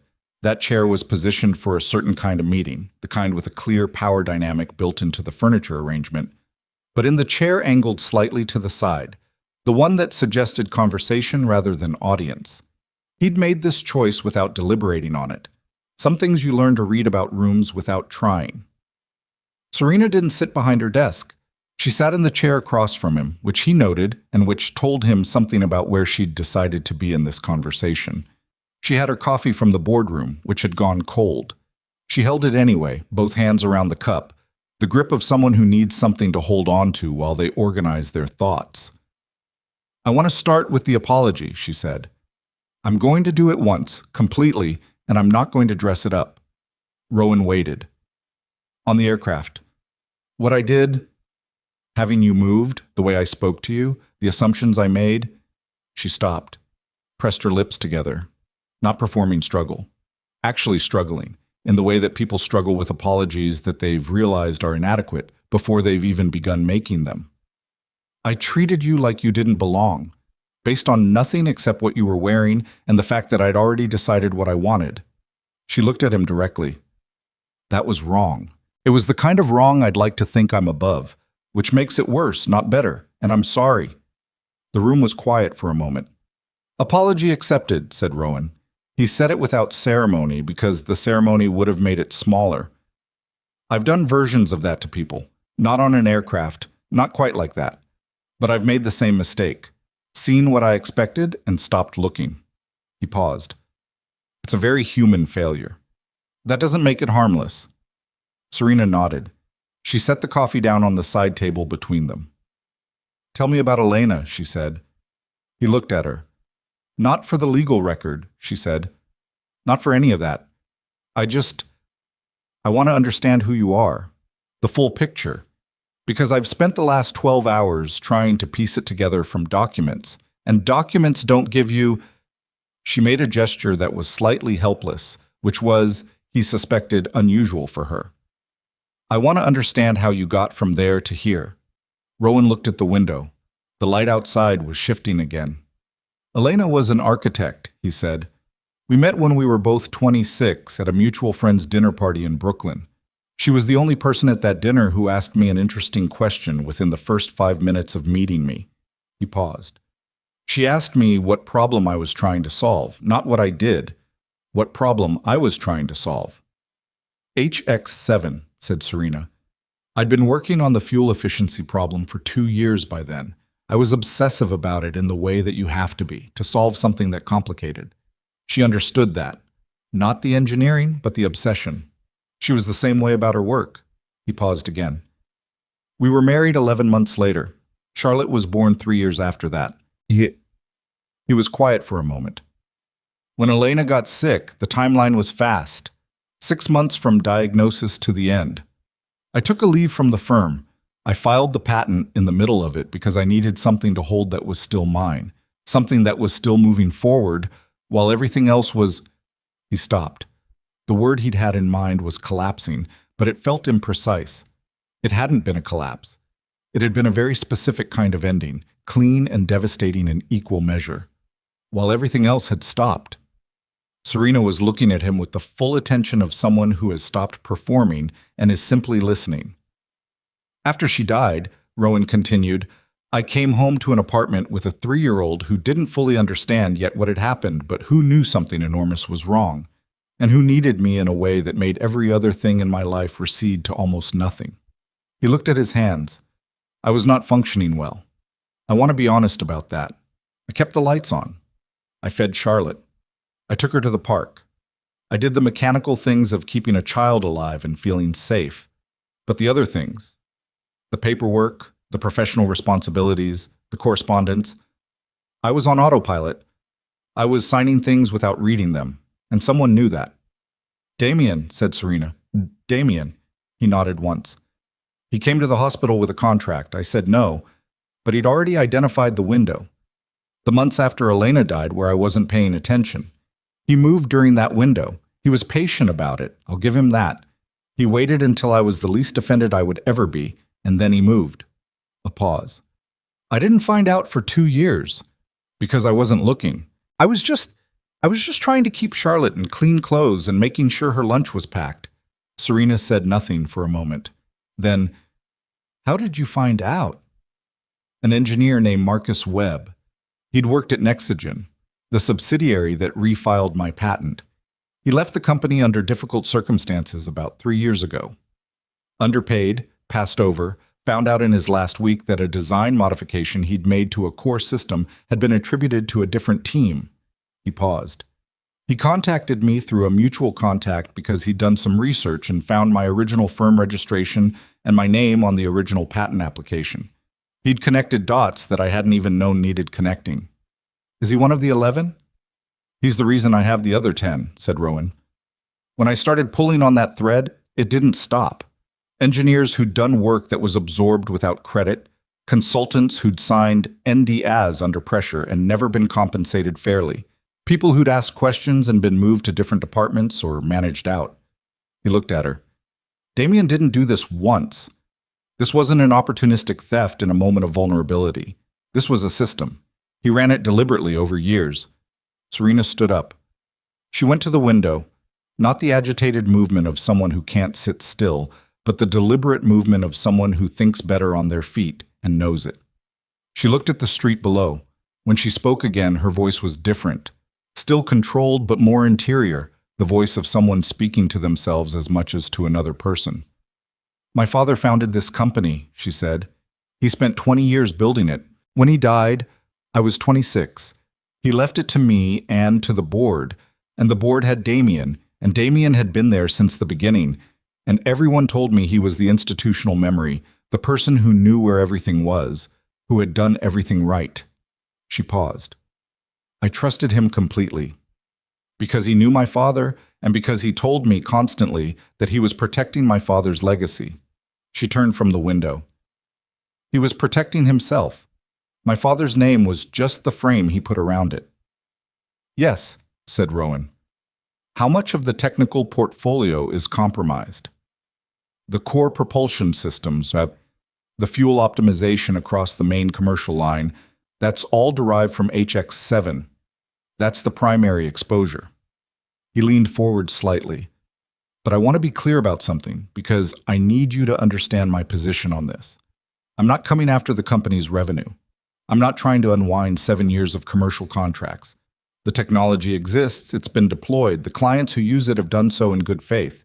Trying to retroactively unravel that would hurt people who have nothing to do with what Damien did. He paused. What I want is the record corrected. My name on what is mine. And a guarantee that the engineers who contributed to derivative developments receive proper recognition and fair compensation going forward. She came back to her chair. Sat down.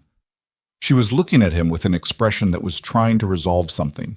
He could see the effort in it, the way you can see someone working through a calculation they're doing in real time. You could have taken so much more, she said. You have creditor rights. You have enough leverage to demand. I know what I could have demanded, he said. I chose not to. Why? It was the second time she'd asked him a version of that question. The first time had been in the Meridian Club lounge at Teterboro the night before. Then he'd answered with practicality. A lawsuit gets you a check, not accountability. That was true, but it wasn't the whole answer, and she was asking for the whole answer this time, and he'd decided sometime in the last 12 hours that she'd earned it. Because I'm Charlotte's father, he said. That's the most important thing that's true about me. And I've thought a lot, about what kind of person I want her to see when she looks at me. He paused, choosing the next part carefully. She's going to face things. She's 7 and the world is already... It's complicated, and it's going to get more complicated for her before it gets simpler. And I want her to know when she's old enough to understand this story that her father had the opportunity to be destructive and chose not to be. He sat back. That's not the noble answer. It's the personal one. But you asked. Serena looked at him for a long moment. Something in her face had settled, the way a landscape settles after a storm, when the light comes back and everything is where it was, but the air is different. Okay, she said. And it was a very specific okay, not the okay of someone who has processed something easily, but the okay of someone who has decided to be equal to a moment that's asking something significant of them. She picked up her phone from the desk, made a call. When it connected, Margaret, I need you to prepare notices for an all-staff message. Full company, today. A pause. Yes, Saturday, today. She listened. I'll have the content to you within the hour, thank you. She set the phone down. I'm going to tell the company about the IP situation before it breaks in the press, she said. This morning, I want them to hear it from me first, not from a news crawl. That's the right call, said Rowan. It's going to be bad for morale. Yes? People are going to be angry. Yes. At Damien and at me because I was running this company and I didn't know, and some of them are going to feel that I should have known. She wasn't asking for reassurance. She was naming the things she'd already accepted. I can manage that. I've managed difficult things before. But I wanted you to know I'm not pretending this is going to be clean.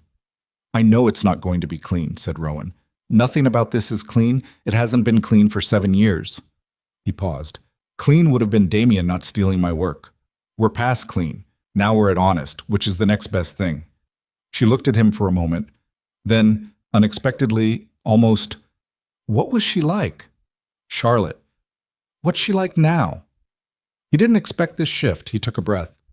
She's stubborn, in the way that's going to serve her extremely well for the rest of her life and is currently making every day an adventure. He paused. She's kind. In this unselfconscious way that kids have before they start calculating the cost of it. She gave her lunch to a kid in her class last month because he'd forgotten his, and she didn't tell me about it for 2 weeks, and only then because it came up sideways in a different conversation. He stopped. He hadn't meant to say this much. She's my favorite person. That's the simplest version. Serena was quiet for a moment. She sounds like she has a good father. She has an imperfect one, he said, who is trying very hard. A knock at the office door. Patricia opened it and leaned in. Injunction came through, she said. Granted. Halloran merger is on formal hold. She looked at Rowan. Judge reviewed the server log and the chain of authorization. Damien's team has already filed a counter-motion. Of course they have, said Rowan. His attorneys are good. This is going to be contested for a while. Patricia looked at Serena. Ms. Vale, I'll need about 30 minutes of your time this afternoon to go over the regulatory disclosure requirements. Given the IP situation, your compliance team has some filings to make. I'll make myself available, said Serena. Whatever you need. Patricia nodded and pulled the door closed. Rowan stood. He picked up his briefcase, the old leather one, the stitching still coming apart at one corner. He'd had this briefcase for 9 years. Elena had given it to him on his 33rd birthday, 2 years before she died, and he'd been offered better ones several times and had not replaced it. He understood that this was perhaps not entirely rational. He'd made his peace with that. I'd like to come back Monday, he said, with a proposal for the independent investigation, the firm I'd recommend, the scope, the timeline, and the list of the 11 engineers. He paused. There's also the question of structure going forward. I have creditor rights that give me a seat at the table, and I intend to have one. I want to be clear about that up front so there's no ambiguity. I'd expect nothing less, said Serena. I won't be running the company, he said. I'm an engineer, not a CEO. That's not false modesty. I genuinely don't want that. What I want is to make sure the technical foundation of this company is built on what's actually true, and that the people who contribute to it are treated like they matter. She stood as well. And the Halloran merger? Your position on that? He thought about this for a moment. He'd thought about it before, but the question in her office, now, with the board vote done and the suspension confirmed and the injunction in place, felt different from the theoretical version he'd been carrying for months. If the merger is genuinely good for the company, for the employees, the contracts, the long-term position, then I'm not opposed to it on principle, he said. But not while the IP is unresolved. Not while there's a foundational question about what this company actually owns. You can't build a $12 billion acquisition on a foundation that hasn't been examined. He paused. Fix the foundation. Then we can talk about building. Serena extended her hand. This was the second handshake, such different from the one at the airport lounge, where she'd been shaking the hand of someone she was still measuring. This one was the handshake of two people who have been in a room together for 2 hours and have arrived, imperfectly and honestly, at a working understanding. He shook it. Monday, she said. Monday, he said. He left her office and walked to the elevator and rode it down to the lobby, and as he crossed the marble floor toward the exit, his phone buzzed. Patricia. Damian Cross retained 2 additional firms this morning. He's going to fight this hard and long. Prepare yourself. He stopped walking, stood for a moment in the lobby of the building, people moving around him. A Saturday morning flow of people who had business in this building or were cutting through on their way to somewhere else. He thought about Long. He thought about what Long looked like when you were a single father with an apartment in Queens and a 7-year-old and a worn-out briefcase, up against a man with 60 years of built relationships and a legal budget that could sustain a 4-year litigation campaign without blinking. He typed back, "I know. I've been preparing for a year and a half. Has the metadata report gone to regulatory counsel?" Patricia. Sent at 8 a.m. They confirmed receipt. And the forensic examiner's affidavit? Patricia. Filed. Part of the injunction package. He put the phone in his pocket and pushed through the lobby doors into the street. It was cold outside, the particular Saturday cold of a city that had been raining and hadn't fully dried out, the air damp and gray and smelling of wet pavement and exhaust, and somewhere nearby, coffee. He stood on the sidewalk for a moment, people flowing past him, and he thought about what came next. What came next was Long. Patricia was right about that. Damian Cross would fight because men like Damian always fight, and they fight with resources that most people can't match, and they fight dirty when the clean options run out, which in this case they largely had. There would be depositions and counterfilings and motions to delay, and probably a public relations campaign at some point that would attempt to reframe the entire narrative. There would be days when the case looked worse than it had the day before, and weeks where nothing seemed to move, and moments in the middle of the night when a person alone with their thoughts could find themselves questioning whether the 2 years of preparation had been enough. Rowan knew all of this. He also knew something that Damian Cross did not yet fully understand. He had the metadata. He had the forensic report. He had Marcus Webb and the testimony of 10 other engineers who had been waiting, in some cases for years, for someone to ask them to speak. He had Patricia Lau, who had never lost a case she'd properly prepared, and who had spent the last 14 months doing nothing but properly preparing this one. And he had, in Serena Vale, someone who had walked into that boardroom this morning as one kind of leader and walked out as another. Not a transformation, not a conversion, but a choice. The choice to be accountable for what happened on her watch, even the parts she hadn't known about. That was not nothing. He hailed a cab, gave the Sunnyside address, sat in the back seat, and looked out the window as the city scrolled past. His phone buzzed again. This time, not Patricia. "Mrs. Paulson. She's asking where you are. Should I tell her you're on your way?" He looked at the message. He looked at the time. 11:47 a.m.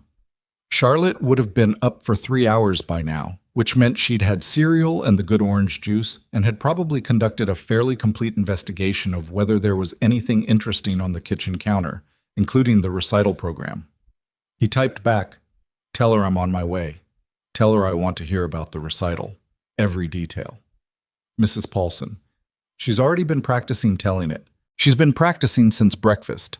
He put the phone away and felt something that was not quite a smile but was in the same territory. The particular warmth of being known, even by a 7-year-old, even imperfectly, even across a city in a cab on a Saturday morning.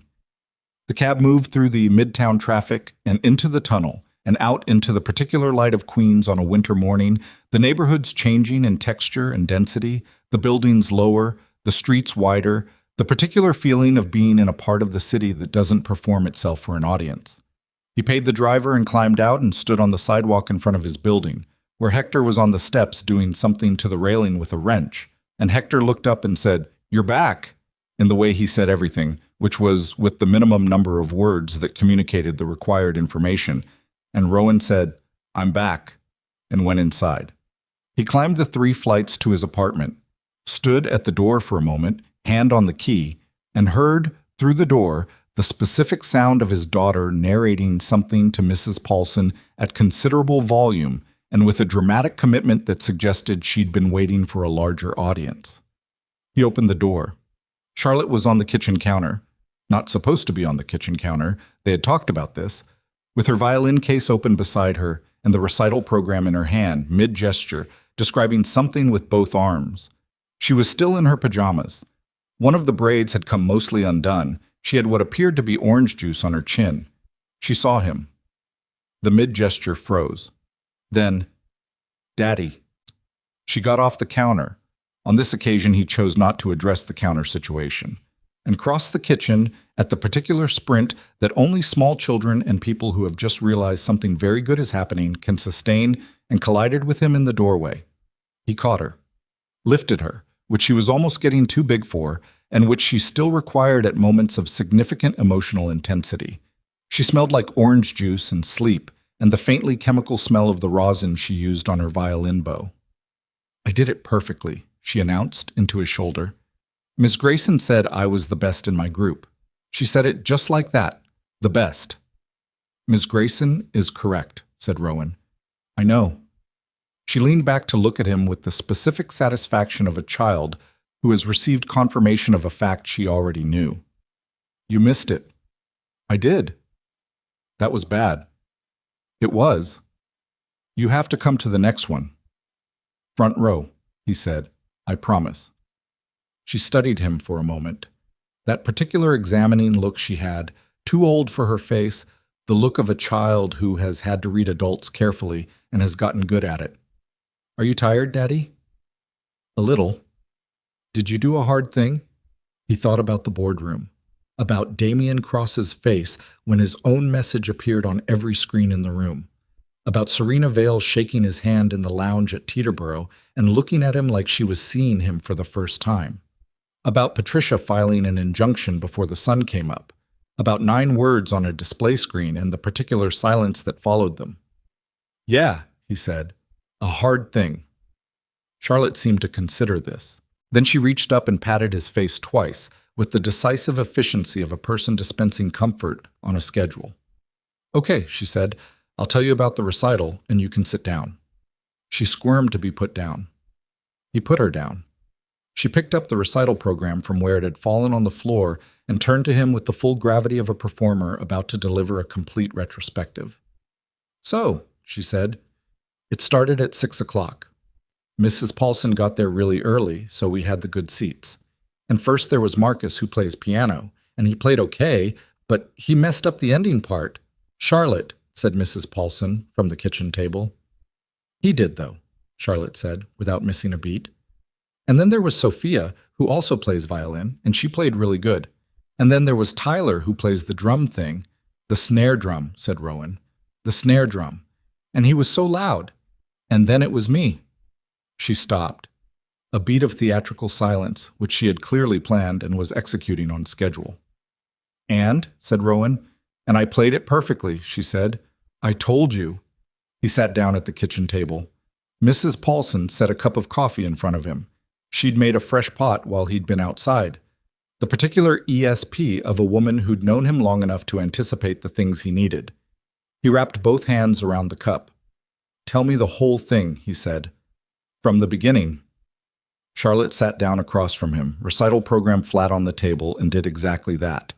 Every detail, in the particular order that a 7-year-old determines important, which was not always chronological but was comprehensive and delivered with a commitment that made it feel like significant testimony. He listened. He did not look at his phone. He did not think about Monday's meeting or Damien's countermotion or the 11 engineers whose names were in his briefcase. He listened to his daughter tell him about the night he'd missed. It was, he thought, the least he could do. And also, in ways that were harder to articulate, the most important thing he'd done all day. When she was finished, when she'd arrived at the final moment, the bow, which she demonstrated at the kitchen table with considerable flair, she looked at him expectantly. "What do you think?" she said. "I think," said Rowan, "that I'm sorry I missed it." "But you think I did good." "I think you did great." She appeared to find this satisfactory. She picked up the recital program and set it carefully on the counter, in the specific spot where she'd put it the night before. Then she picked up her violin case and went to her room, already narrating something to herself under her breath, moving on with the easy completeness of a child for whom the present moment is always sufficient. Mrs. Paulson began putting on her coat. She was an unhurried woman, Mrs. Paulson, unhurried in the way of people who have been alive long enough to understand that most urgency is manufactured. "She was remarkable last night," she said, buttoning. "You should have seen her face when she finished, like she'd done exactly what she came to do." She looked at him. "You look tired, sweetheart." "I'm okay." "Is it over? The thing you've been doing?" He thought about that. "Part of it is, the hard middle part." He paused. "There's still more." She nodded once. "There always is." She picked up her bag. "I'll come Tuesday if you need me." "Tuesday would be good." "Thank you, Margaret." She patted his arm on her way past, the same brief, decisive gesture her daughter had given him in the doorway, which made him realize, not for the first time, that Charlotte came by it honestly and let herself out. The apartment was quiet. Rowan sat at the kitchen table with his coffee and listened to Charlotte in her room, talking to her violin case or herself or some imagined audience, narrating some ongoing internal adventure that he was not privy to but was glad to know existed. He thought about Damien Cross in a hotel room somewhere, with his attorneys and his counter motions, and the particular trapped energy of a man trying to hold together something that has already broken. He thought about Gerald Marsh abstaining from the vote, the equivocation of a man trying to protect something he was still deciding to let go of. He thought about Serena Vale, right now, in her office, writing the message she'd promised to send to every employee in the company, a message that would not be easy to write and would not be easy to receive. And that was the right thing to do, regardless. He thought about Marcus Webb, who had found him through a mutual contact 3 years ago, who had sat across from him in a coffee shop in Hoboken and told him what he knew with the specific tiredness of a person who has been carrying a truth they couldn't prove for a very long time. Webb was one of the 11. Not the one who'd lost the most, but the one who'd started the chain that led here. He needed to call Webb today. He made a note on his phone. Tell him the board vote happened. Tell him the investigation is coming. Tell him his name would be on what it belonged on. He needed to make that call. Not Monday. Today. He also needed, at some point in the next 48 hours, to sleep properly, to eat something that wasn't coffee, and to take Charlotte to the park if the weather held, because she'd been asking about the park for 2 weeks, and he'd been postponing it for 2 weeks, and she was beginning to bring it up with the specific persistent frequency of a person who knows they're being deferred and is choosing patience but only up to a point. He had not saved the company. He wanted to be honest with himself about that. He had started the process of correcting what was wrong with it, which was different. The saving, if it happened, would be done by a lot of people over a lot of time, and most of them would be people like Marcus Webb and the other 10 engineers. People who'd kept showing up to work every day at a company that had taken things from them and hadn't been caught doing it, who'd kept doing good work because the work itself mattered even when the institution around it was compromised. That was the thing Damien Cross had never understood. The thing men like Damien consistently failed to account for. The work has its own integrity. You can steal the credit for it. You can rewrite the record of who did it, but the work itself doesn't change. The engineering is still true. The problem was still solved, and the person who solved it is still the person who solved it, regardless of what any document says. You can bury a name. You can't bury what the name built. Rowan finished his coffee, set the cup in the sink, picked up his phone and found Marcus Webb's number. It rang twice. Rowan. Webb's voice, cautious, the caution of someone who'd learned to protect their hope. "Marcus," said Rowan, "it's done. The board voted this morning. The investigation is coming. Your name goes back on the record." Silence on the line for a moment. Then quietly, just the one word. "Okay?" Rowan understood everything in that okay. The length of what it had cost to get to okay. The particular relief of a person who has waited a long time for a thing they weren't sure would come and has finally heard that it has. "It's going to take time," Rowan said. "There's still a legal fight. I don't want to oversell this." "I know," said Webb. "I know how these things go." A pause. "But the board voted." "The board voted." Another silence. Then Webb said, "I need to call my wife." "Go," said Rowan. "We'll talk Monday." He ended the call. From down the hall, Charlotte's door opened. She appeared in the hallway in her pajamas, violin bow in one hand with the expression of someone who has just remembered something important. "Daddy," she said, "can we go to the park today?" He looked at his daughter. At the way the morning light came through the hallway window and landed on her, slightly crooked, one braid half undone, completely certain that the park was a reasonable and immediate request. "Yeah," he said. "Let's go to the park." Her face, the specific brightness of it, uncomplicated. The brightness of a child whose father said yes on a Saturday morning. "I need shoes," she announced, and disappeared back into her room. Rowan stood in his kitchen in his apartment in Queens with his worn briefcase by the door and his daughter's recital program on the counter, and felt, through the exhaustion and the weight of everything still ahead, something that was not triumph. Triumph was too clean, too complete, but something quieter and more durable. He had done what he came to do, not all of it, most of it. The rest would come. He went to get his coat. End of Part 4, Part 5. Lưu ý, viết 6.000 đến 6.500 từ liên kết liền mạch với các phần trước trong câu chuyện, pha hội thoại tạo thành một câu liền mạch khi ghép lại. Mỗi phần liền mạch với phần trước không giới thiệu lại câu trò chuyện uyển ở đầu phần mới. Liên kết các phần của câu chuyện một cách liền mạch. Sử dụng câu chuyện tiếp giữa các phần. Duy trì chủ đề, tránh ngắt quãng đột ngột, không sử dụng gạch đầu dòng hoặc tiêu đề phụ, phong cách kể chuyện Mỹ, Hoa Kỳ, giống văn giàu cảm xúc. Kể theo ngôi thứ ba, giữ đồ kịch tính không viết lan man, có quan điểm cá nhân, thông điệp, bài học, góc nhìn con người. Nhân vật không hoàn hảo, hội thoại tự nhiên, tránh ngôn ngữ văn chương sáo rơi và cụm từ AI điển hình. Viết như nhà văn chuyên nghiệp, không như AI cố gắng nghe sàng. Có yếu tố con người, cầm miêu tả qua mượt mà và hoàn hảo. Phần 5 giải quyết hết vấn đề và kết thúc trọn vẹn câu chuyện. Câu chuyện không nhắc đến Chúa, lưu ý trả lời trong mục tin nhắn không nhảy sang document. Thì dần bắt buộc, không được xuất hiện trong nội dung truyền. Đây là một câu chuyện điện ảnh hoàn toàn hư cấu được tạo ra chỉ nhằm mục đích giải trí. Không đề cập hay ngụ ý rằng nó dựa trên sự kiện có thật, người thật hoặc câu chuyện có thật.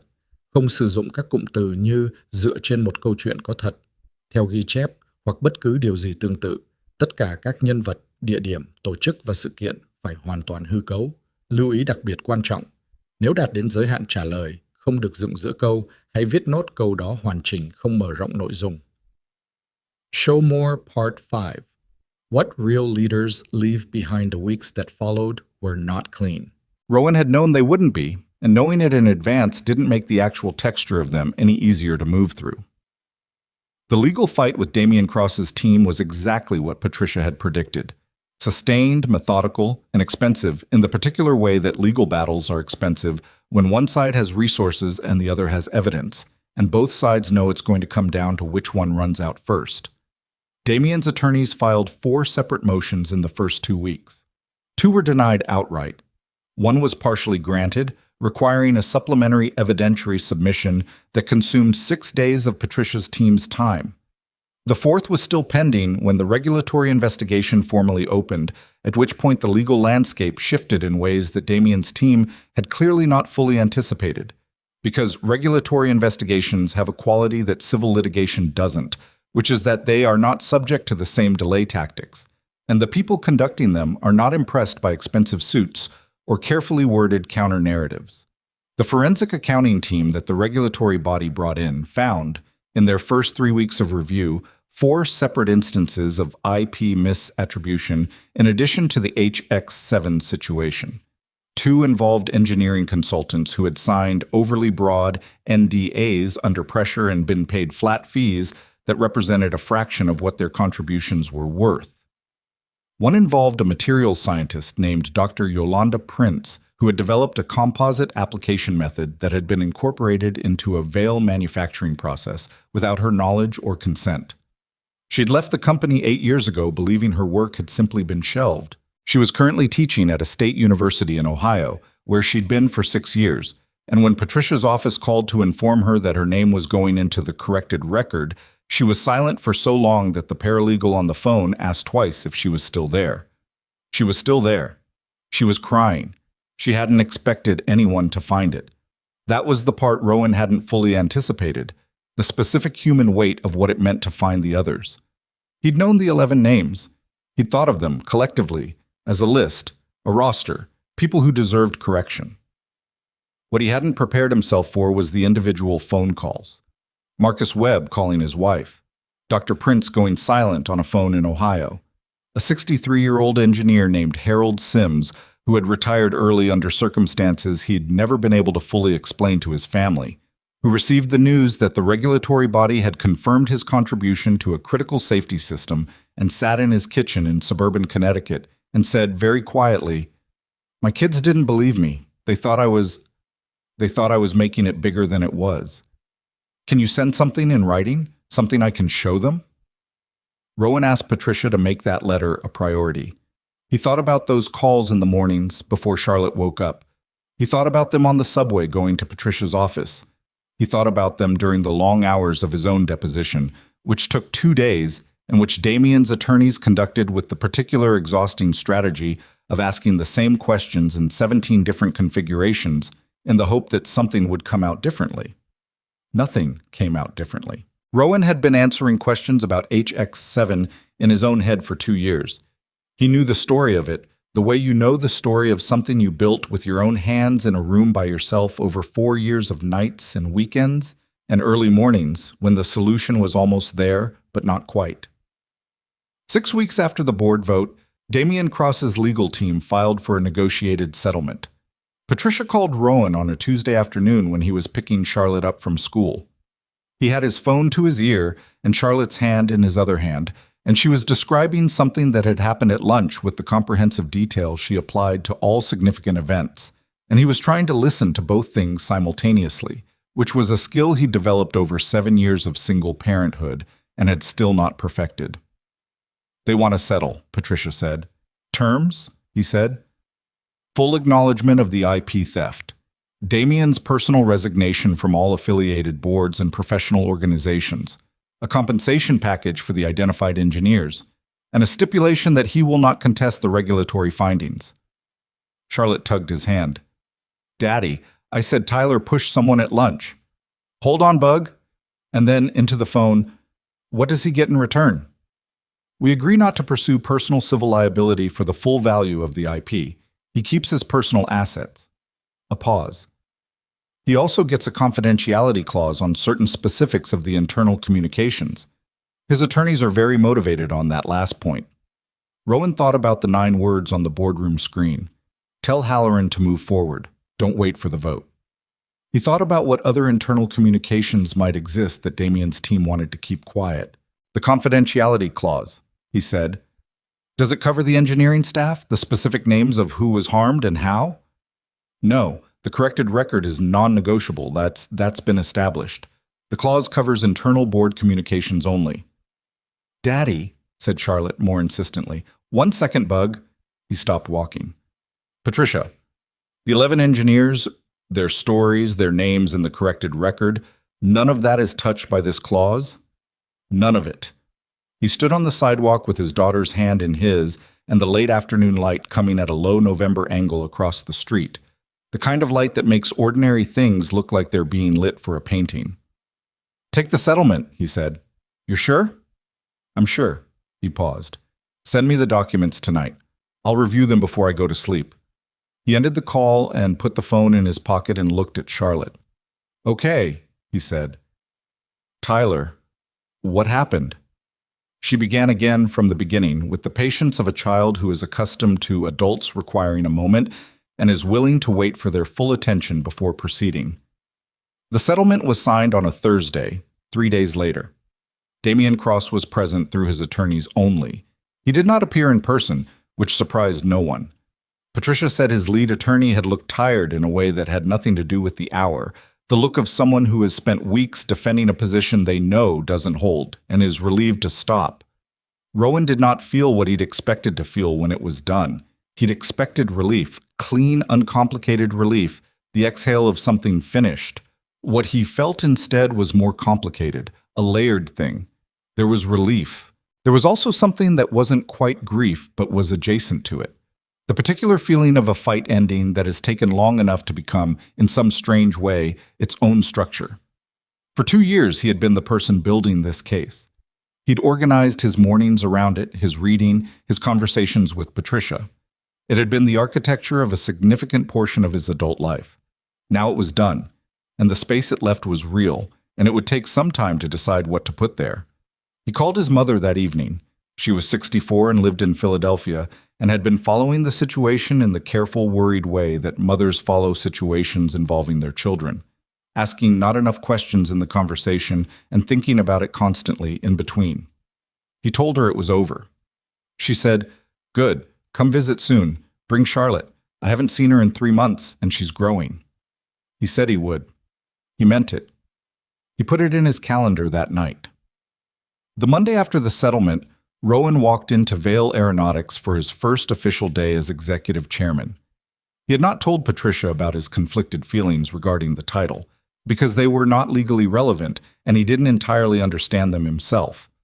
What he understood was this: he didn't want a corner office, and he didn't want an executive assistant, and he didn't want his name on the building directory in a font size that implied something. What he wanted was a workspace near the engineering floor, access to the technical teams, and a direct line to Serena on the decisions that involved the company's technical foundation. He got the workspace. It was not a corner. It had one window, which looked at another building's wall, and a desk that had previously been used as storage for equipment manuals, and it smelled faintly of old paper and machine oil, which he found entirely acceptable. He brought his own coffee maker. The first person to knock on his open door that Monday morning was a 29-year-old engineer named Diane Cho, who had been at the company for 4 years and who had the specific direct eye contact of someone who has decided they are going to say the thing they came to say, regardless of how the room receives it. "I worked on the second-generation fuel modulation system," she said, 18 months ago. "My team lead took the credit. His name is on the submission. Mine isn't." She stopped. "I heard there's an investigation. I want to know how to be part of it." Rowan looked at her. "Sit down, Mo," he said. She sat down. He got out his notebook, actual paper, a habit he'd never replaced with anything digital, and he wrote down her name, her team lead's name, the project, the timeline, and the specific contribution she was describing, and he listened to all of it without interrupting. When she was done, he said, "This is going in the investigation record. I'll connect you with the independent review team this week." She looked at him for a moment, then, "I didn't expect it to be that easy." "It shouldn't have been this hard," he said. She left. 40 minutes later, a different engineer came, then 2 more that afternoon. They'd heard, through whatever channels information travels in an organization that has been told it's being examined honestly, that there was a person in an office that smelled like old paper who would write down what you said and mean it. By the end of the first week, Rowan had spoken to 19 people. Not all of them had formal complaints. Some of them just wanted to tell someone that they'd been working for years in an environment where they felt invisible, where good work disappeared into reports with other people's names on them, where asking questions about credit or compensation got you quietly moved to a less interesting project. They wanted to be heard. He heard them. He told Serena about the 19 at the end of that week. They had a standing Friday afternoon meeting, her idea initially, which he'd agreed to with the understanding that it was a working conversation, not a status report. She'd held to that. 19 in 1 week, she said. "The ones with formal claims have been referred to the investigation team," he said. "The others, I'm putting together a separate recommendation for a structural change to how contributions are documented and attributed. I want it on your desk by the end of the month." She looked at him. "You know this is going to create friction with some of the senior team leaders." "I know. Some of them have been here a long time and they're used to what?" "I know," he said again. "The friction is the point. Some of the things they're used to are the problem." He paused. "I'm not trying to blow up your management structure, but accountability has to be real, or it's just a word on a poster in the lobby." Serena tapped her pen against the notepad. She had a habit of doing this when she was working through something, not nervously, but rhythmically, the physical equivalent of thinking out loud. "Gerald Marsh is going to push back on the attribution policy." "Gerald Marsh abstained from the vote that saved the company," said Rowan. "His pushback is noted and not determinative." The corner of her mouth moved. You're not very diplomatic. I'm plenty diplomatic. I'm just not performing diplomacy. He picked up his coffee cup. There's a difference. She looked at him for a moment. There was something in the look, not warmth exactly, but the particular regard that develops between two people who have been through a genuinely difficult thing together and have arrived imperfectly and honestly at a working respect.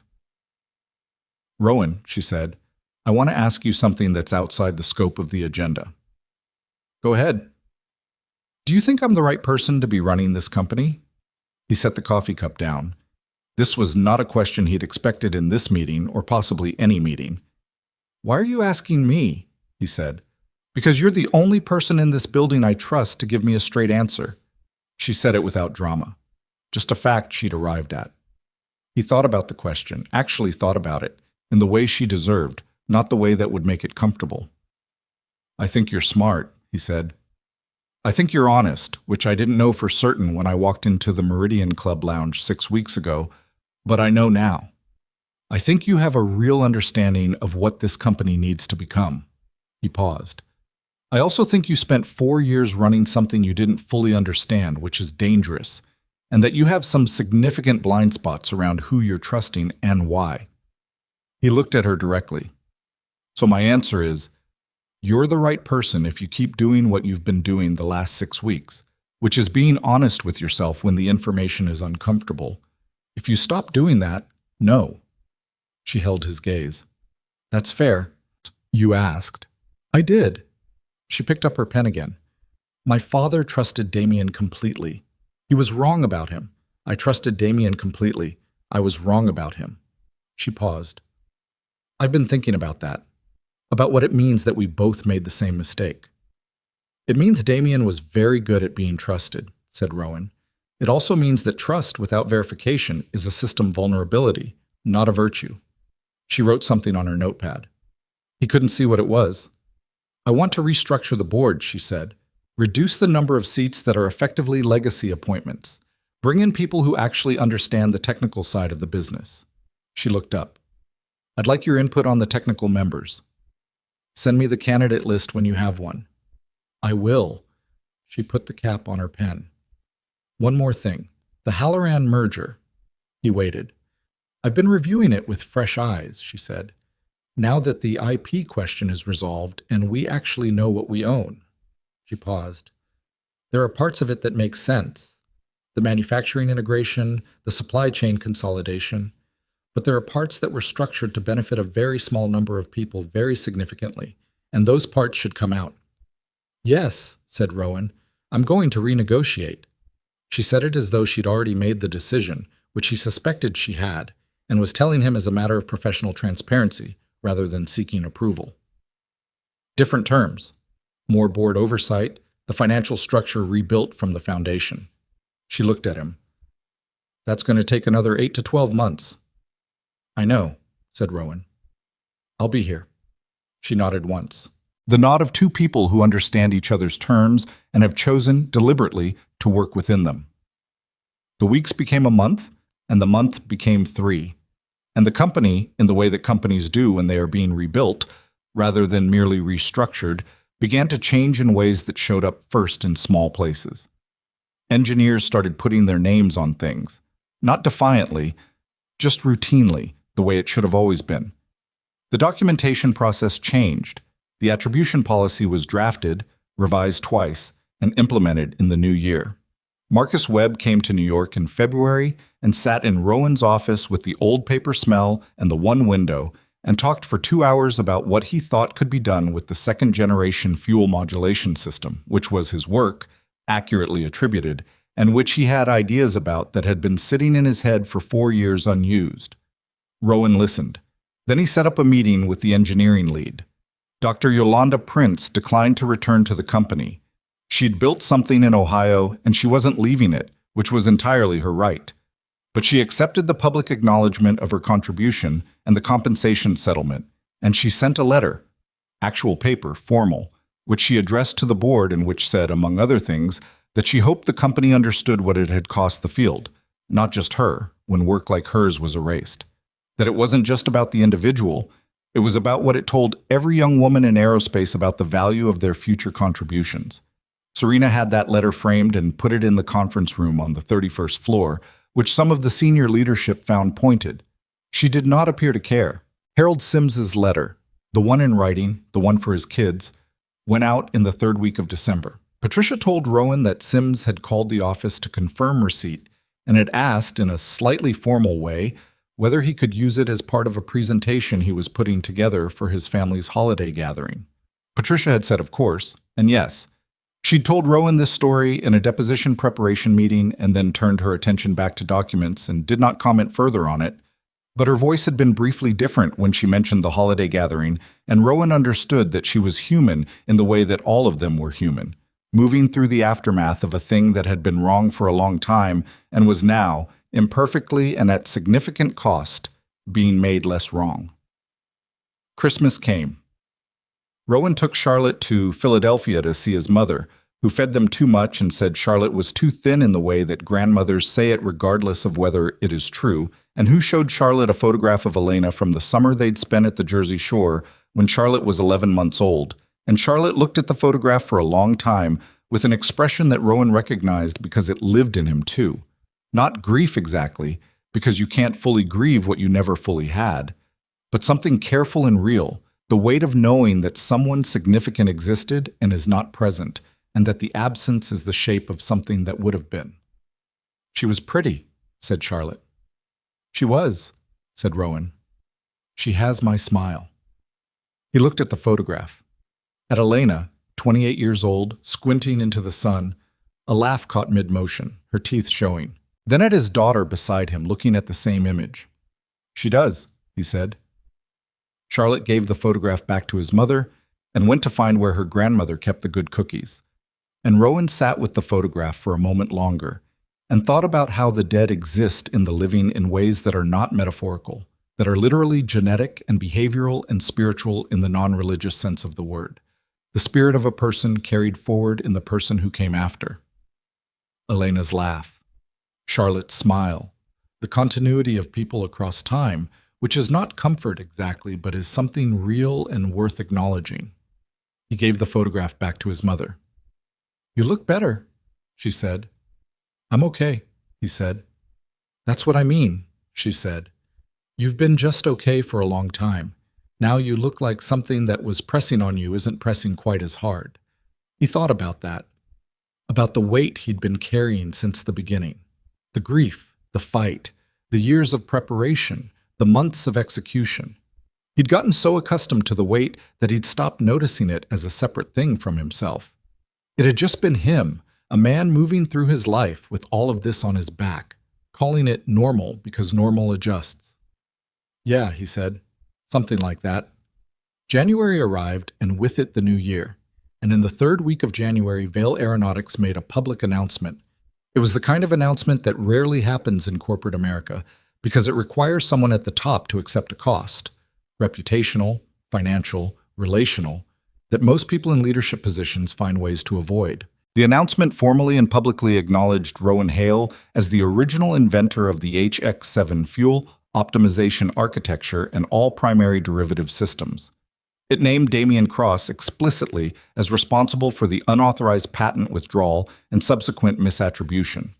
It announced the settlement and the details of the compensation fund for the affected engineers, whose names were listed: Dr. Prince, Marcus Webb, Harold Sims, and the others, with a description of their specific contributions in terms that were precise, not vague, because Rowan had insisted that the acknowledgement mean something, not just exist. It also announced that Rowan Hale had been appointed executive chairman, and that the company was in the process of renegotiating its proposed merger with Halloran on revised terms, subject to full board and regulatory oversight. Serena Vail's statement was the last paragraph. It read, in part, we made serious and consequential mistakes. People were harmed. Not acknowledging that clearly and not naming the people who did the work we built this company on would be a continuation of the same failure. This is where we begin correcting it. Rowan read the announcement on his phone in his apartment before he went to the office. Charlotte was at school. The apartment was quiet. He sat at the kitchen table with his coffee and read it twice. It was imperfect. It didn't undo the years. It didn't give Elena back or return the 3-year-old version of Charlotte who'd asked for her mother for 4 months. It didn't restore what it actually felt like to be erased, the particular damage that does to a person's sense of what they built and whether it was real. 11 people had lived with that damage for years. A public statement in January didn't fix that. Nothing fixed that.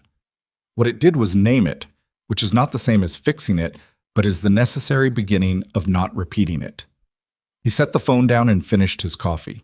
The week after the announcement, Rowan received a letter, paper, handwritten, which was unusual enough in this era that he opened it first before the emails. It was from a 23-year-old engineering student at NYU named James Kowalski, who said he had read the announcement and that he'd been considering leaving his aerospace engineering program because he didn't believe there was a future in it for someone without connections, without family in the industry, without the kind of resume that opened doors automatically. He said reading about what Rowan had built and reading that Rowan had fought to have his name put back on it had made him reconsider. He wasn't asking for anything. He was just saying that. Rowan read the letter 3 times. Then he wrote back. Actually wrote back by hand, on paper, which took him 20 minutes and 3 drafts because he didn't want to say something that was just encouraging noise. That was the kind of thing people say to young people when they want to seem wise without risking anything. He wanted to say something true. What he wrote was this: the industry will tell you at various points that who you are on the inside doesn't matter as much as who knows you. That's partially true and also not the whole truth. What I know is that the work has its own integrity. Build it honestly, document it carefully, understand what you own. Don't trust blindly, but don't let the fact that trust can be misused make you into someone who doesn't trust anyone. Both extremes will cost you something you can't get back. The hardest thing, and the most important thing, is to keep the work honest even when the systems around it aren't. Because the work outlasts the systems. Almost always, eventually, the work outlasts the systems. He signed it, found an envelope, and mailed it. The second week of February, there was another flight. He'd known it was coming. His first official travel as executive chairman, a meeting with potential renegotiated Halloran partners in Chicago. The irony of the destination was not lost on him, and he suspected it was not lost on Serena either, but neither of them mentioned it. He arrived at Teterboro on a Tuesday morning, early, carrying his briefcase. The same Gulfstream, or one identical to it. The same configuration. He checked in at the same gate desk. He had a seat assignment, 1A. He walked down the jet bridge and boarded. The cabin was smaller this trip, 8 people. He recognized 2 of them from the January board restructuring. He didn't recognize the others. Near the back of the cabin, a young woman was seated with a laptop open and the specific focused expression of someone who is making the most of every available minute. She couldn't have been more than 30. She had a badge on her lanyard, Vale Aeronautics Engineering Division. Rowan remembered her. She was one of the 19 from the first week, one of the ones who'd knocked on his office door. Her name was Anita Fernandez. She'd been at the company for 2 years. She was, according to the engineering lead who'd mentioned her in passing, one of the best young technical minds in the materials division. This was her first executive flight. Rowan stopped in the aisle. He woke him. She looked up from the laptop, briefly, registered him, looked back down, then registered who he was and looked up again with a slightly different expression. Not starstruck, not deferential, but the expression of someone recalibrating the significance of a moment. "Ms. Fernandez," he said. "Mr. Hale." She sat up slightly. "I didn't know you'd be on this flight. Last-minute addition." He looked at the boarding pass in his hand. 1A. He looked at her in the back of the cabin with her laptop and her badge, and this being her first time in this environment. He thought about what it had meant to him. The first time he'd been in a room where decisions were made. The particular disorientation of it. The awareness of how much you didn't know yet about how the room worked. He held the boarding pass out toward her. She looked at it, looked at him. "That's 1A, she said. "I know what it is." "I can't." "You can," he said. "It's a seat on an airplane. I'd like you to have it." She looked at the boarding pass for a moment longer. There was something moving across her face, the processing of a gesture and what it meant and whether she was reading it correctly. "Why?" she said. Not ungrateful, genuinely asking. He thought about what to say. He thought about the 7-year fight, about a man who had been told he didn't belong in a seat on his own aircraft, about what it costs when the people at the front of the room decide, based on the wrong criteria, who gets to be there, about Charlotte, who was 8 years old now and in a violin program and reading chapter books, and who would grow up and walk into rooms of her own and would deserve to have those rooms see her accurately. "Because you should get used to sitting there," he said. "That's all?" She took the boarding pass. Rowan moved to the seat she'd vacated. Further back, window side, the view of the jet bridge, and then, as they taxied, the runway lights through rain. He settled in with his briefcase and his phone and the familiar tired but present feeling of a man who has somewhere to be and the intention of getting there. The aircraft taxied, the engines rose, the ground fell away. He looked out the window at the city below, the vast, unself-conscious spread of it, every light a life, every intersection a story happening right now at this hour, most of it invisible and most of it ordinary, and some of it, in rooms and kitchens and cars and hospital waiting rooms, extraordinary in ways that only the people inside it fully understood. He thought about what Serena had said in her office that morning, 6 weeks ago, when he'd handed her the folder in the Meridian Club lounge. "You're not what I expected." He thought about what that meant, and what it said about expectation, and about the very human tendency to let appearance carry information it was never designed to carry. He'd been judged by a jacket. He'd been removed from a seat. He'd been, for 2 years before that, erased from a record. And the judgment had been wrong each time, not because he was better than it suggested, but because judgment by surface is always incomplete. It leaves out the substance, which is the only part that actually lasts. Harold Sims showing his children a letter that said, "His contribution has been formally confirmed. Dr. Prince's work named in a public filing that would be searchable and permanent. Marcus Webb talking for 2 hours in an office that smelled like old paper, with ideas that had been sitting in his head for years and could now finally be built. Anita Fernandez in Seat 1A on her first executive flight, getting used to sitting there." These were not large things, in the way that $12 billion mergers or regulatory investigations are large things. They were the kind of things that don't make headlines, that don't resolve cleanly in a single announcement, that accumulate slowly over time in the way that genuine change accumulates. Not in the moment of the declaration, but in the 10,000 moments after it, when the declaration is tested against actual behavior and either held or didn't. Rowan intended to hold it. The aircraft leveled at cruising altitude. Around him, people returned to their laptops and phones. The flight attendant came by with water. The sky outside was clear at this altitude, the clouds below and the dark above, and the horizon a faint thin line of color at the edge of the world. He opened his own laptop. He had a draft recommendation to finish, the structural attribution policy, the document he'd promised Serena by end of month. He'd been working on it in pieces, in the mornings before Charlotte woke up and in the evenings after she went to sleep, in the same way he'd once worked on HX7 in pieces, in the same kitchen, in the same apartment, a problem he was trying to solve honestly. He worked for 2 hours. The problem didn't resolve entirely on the flight. It rarely does. The good problems, the ones worth solving, take time that doesn't fit into flight schedules or meeting agendas. But he made progress, which is the only thing available to you on any given day when the problem is large. You make the progress that the day allows, and you show up the next day and make more. When they began descending, he saved the document and closed the laptop. He thought about Charlotte. He thought about her telling him, the morning before he left, "Daddy, I've been practicing the hard part." She'd been talking about a new piece Ms. Grayson had given her, something with a passage in the upper register that had been giving her trouble for 2 weeks. She'd been practicing it every day after school with the focused frustration of someone who understood that the difficulty was not a sign of failure, but of something not yet mastered, which was a distinction she was still young enough to have gotten right. He thought about that, about the things we learn so clearly when we're small that we forget entirely somewhere on the way to being adults. That difficulty means not yet, not ever. That you come back to the hard passage tomorrow and you try again. That the people who stay in the room long enough to solve the hard problem are not necessarily smarter than the ones who left. They're just more willing to keep showing up. He'd kept showing up. For 7 years, in different ways, he'd kept showing up. For Charlotte. For the 11 engineers whose names he'd been carrying. For the work itself, which deserved to be acknowledged honestly regardless of whether anyone was watching. That was, he thought, the only thing he'd done that was worth anything.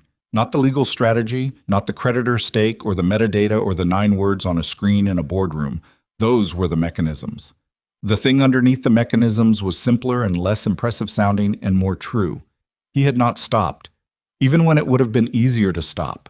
Even when stopping would have looked, to most people, completely reasonable given the circumstances. He had not stopped. The wheels touched down. The aircraft slowed through the Chicago morning, gray and cold, the runway lights flashing past. Rowan picked up his briefcase. In the front of the cabin, he could see Anita Fernandez closing her laptop, gathering her bag, the absorbed efficiency of someone who'd used the flight well. The aircraft stopped. The door opened.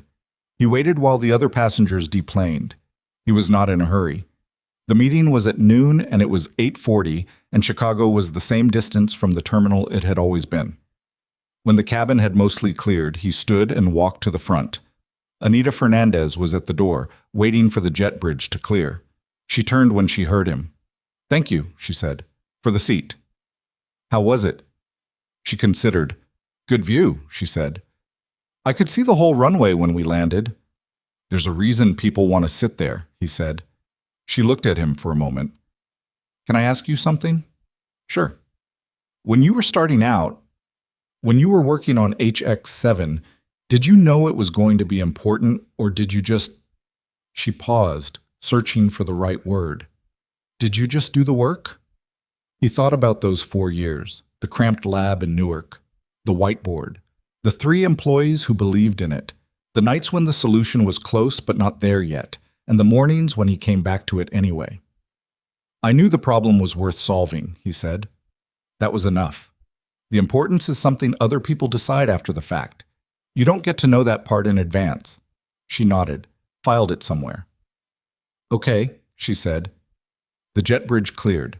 They walked through it together and into the terminal, and at the end of the jet bridge where the paths diverged, her way and his, they went their separate directions, each of them carrying what they'd come to Chicago to do. Rowan walked through the terminal with his worn briefcase and his dark charcoal suit and the quiet, settled feeling of a man who had done a difficult thing over a long period of time and had arrived not at a destination, because there was no destination, but at a place where the work had a foundation under it, a real one.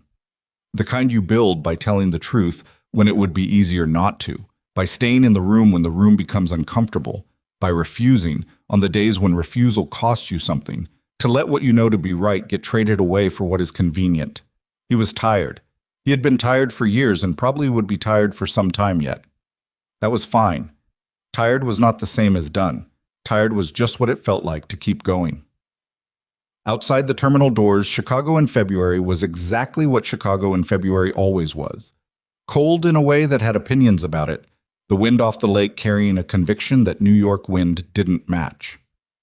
He pulled his coat closer and found the car service lane and got in the back of the sedan that was waiting. He took out his phone. There was a text from Charlotte. She'd sent it at 6:15 a.m. before he'd left the apartment, and he was only seeing it now. It said, "I practiced the hard part this morning. I think I got it. I'll play it for you when you get back." And then, in a second message sent 30 seconds later, "I definitely got it." He read it twice. Then he typed back, "I believe you. Front row, Thursday," and sent it. The car pulled into traffic.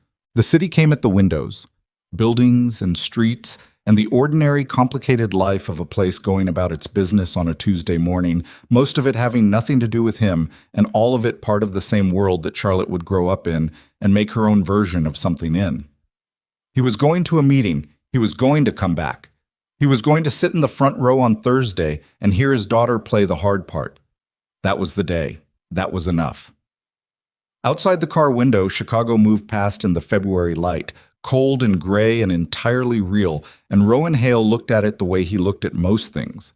with the patience of a man who has learned, at significant cost, that the truth of a thing is rarely visible from the outside, that it takes time and proximity and the willingness to keep looking past what you expected to see.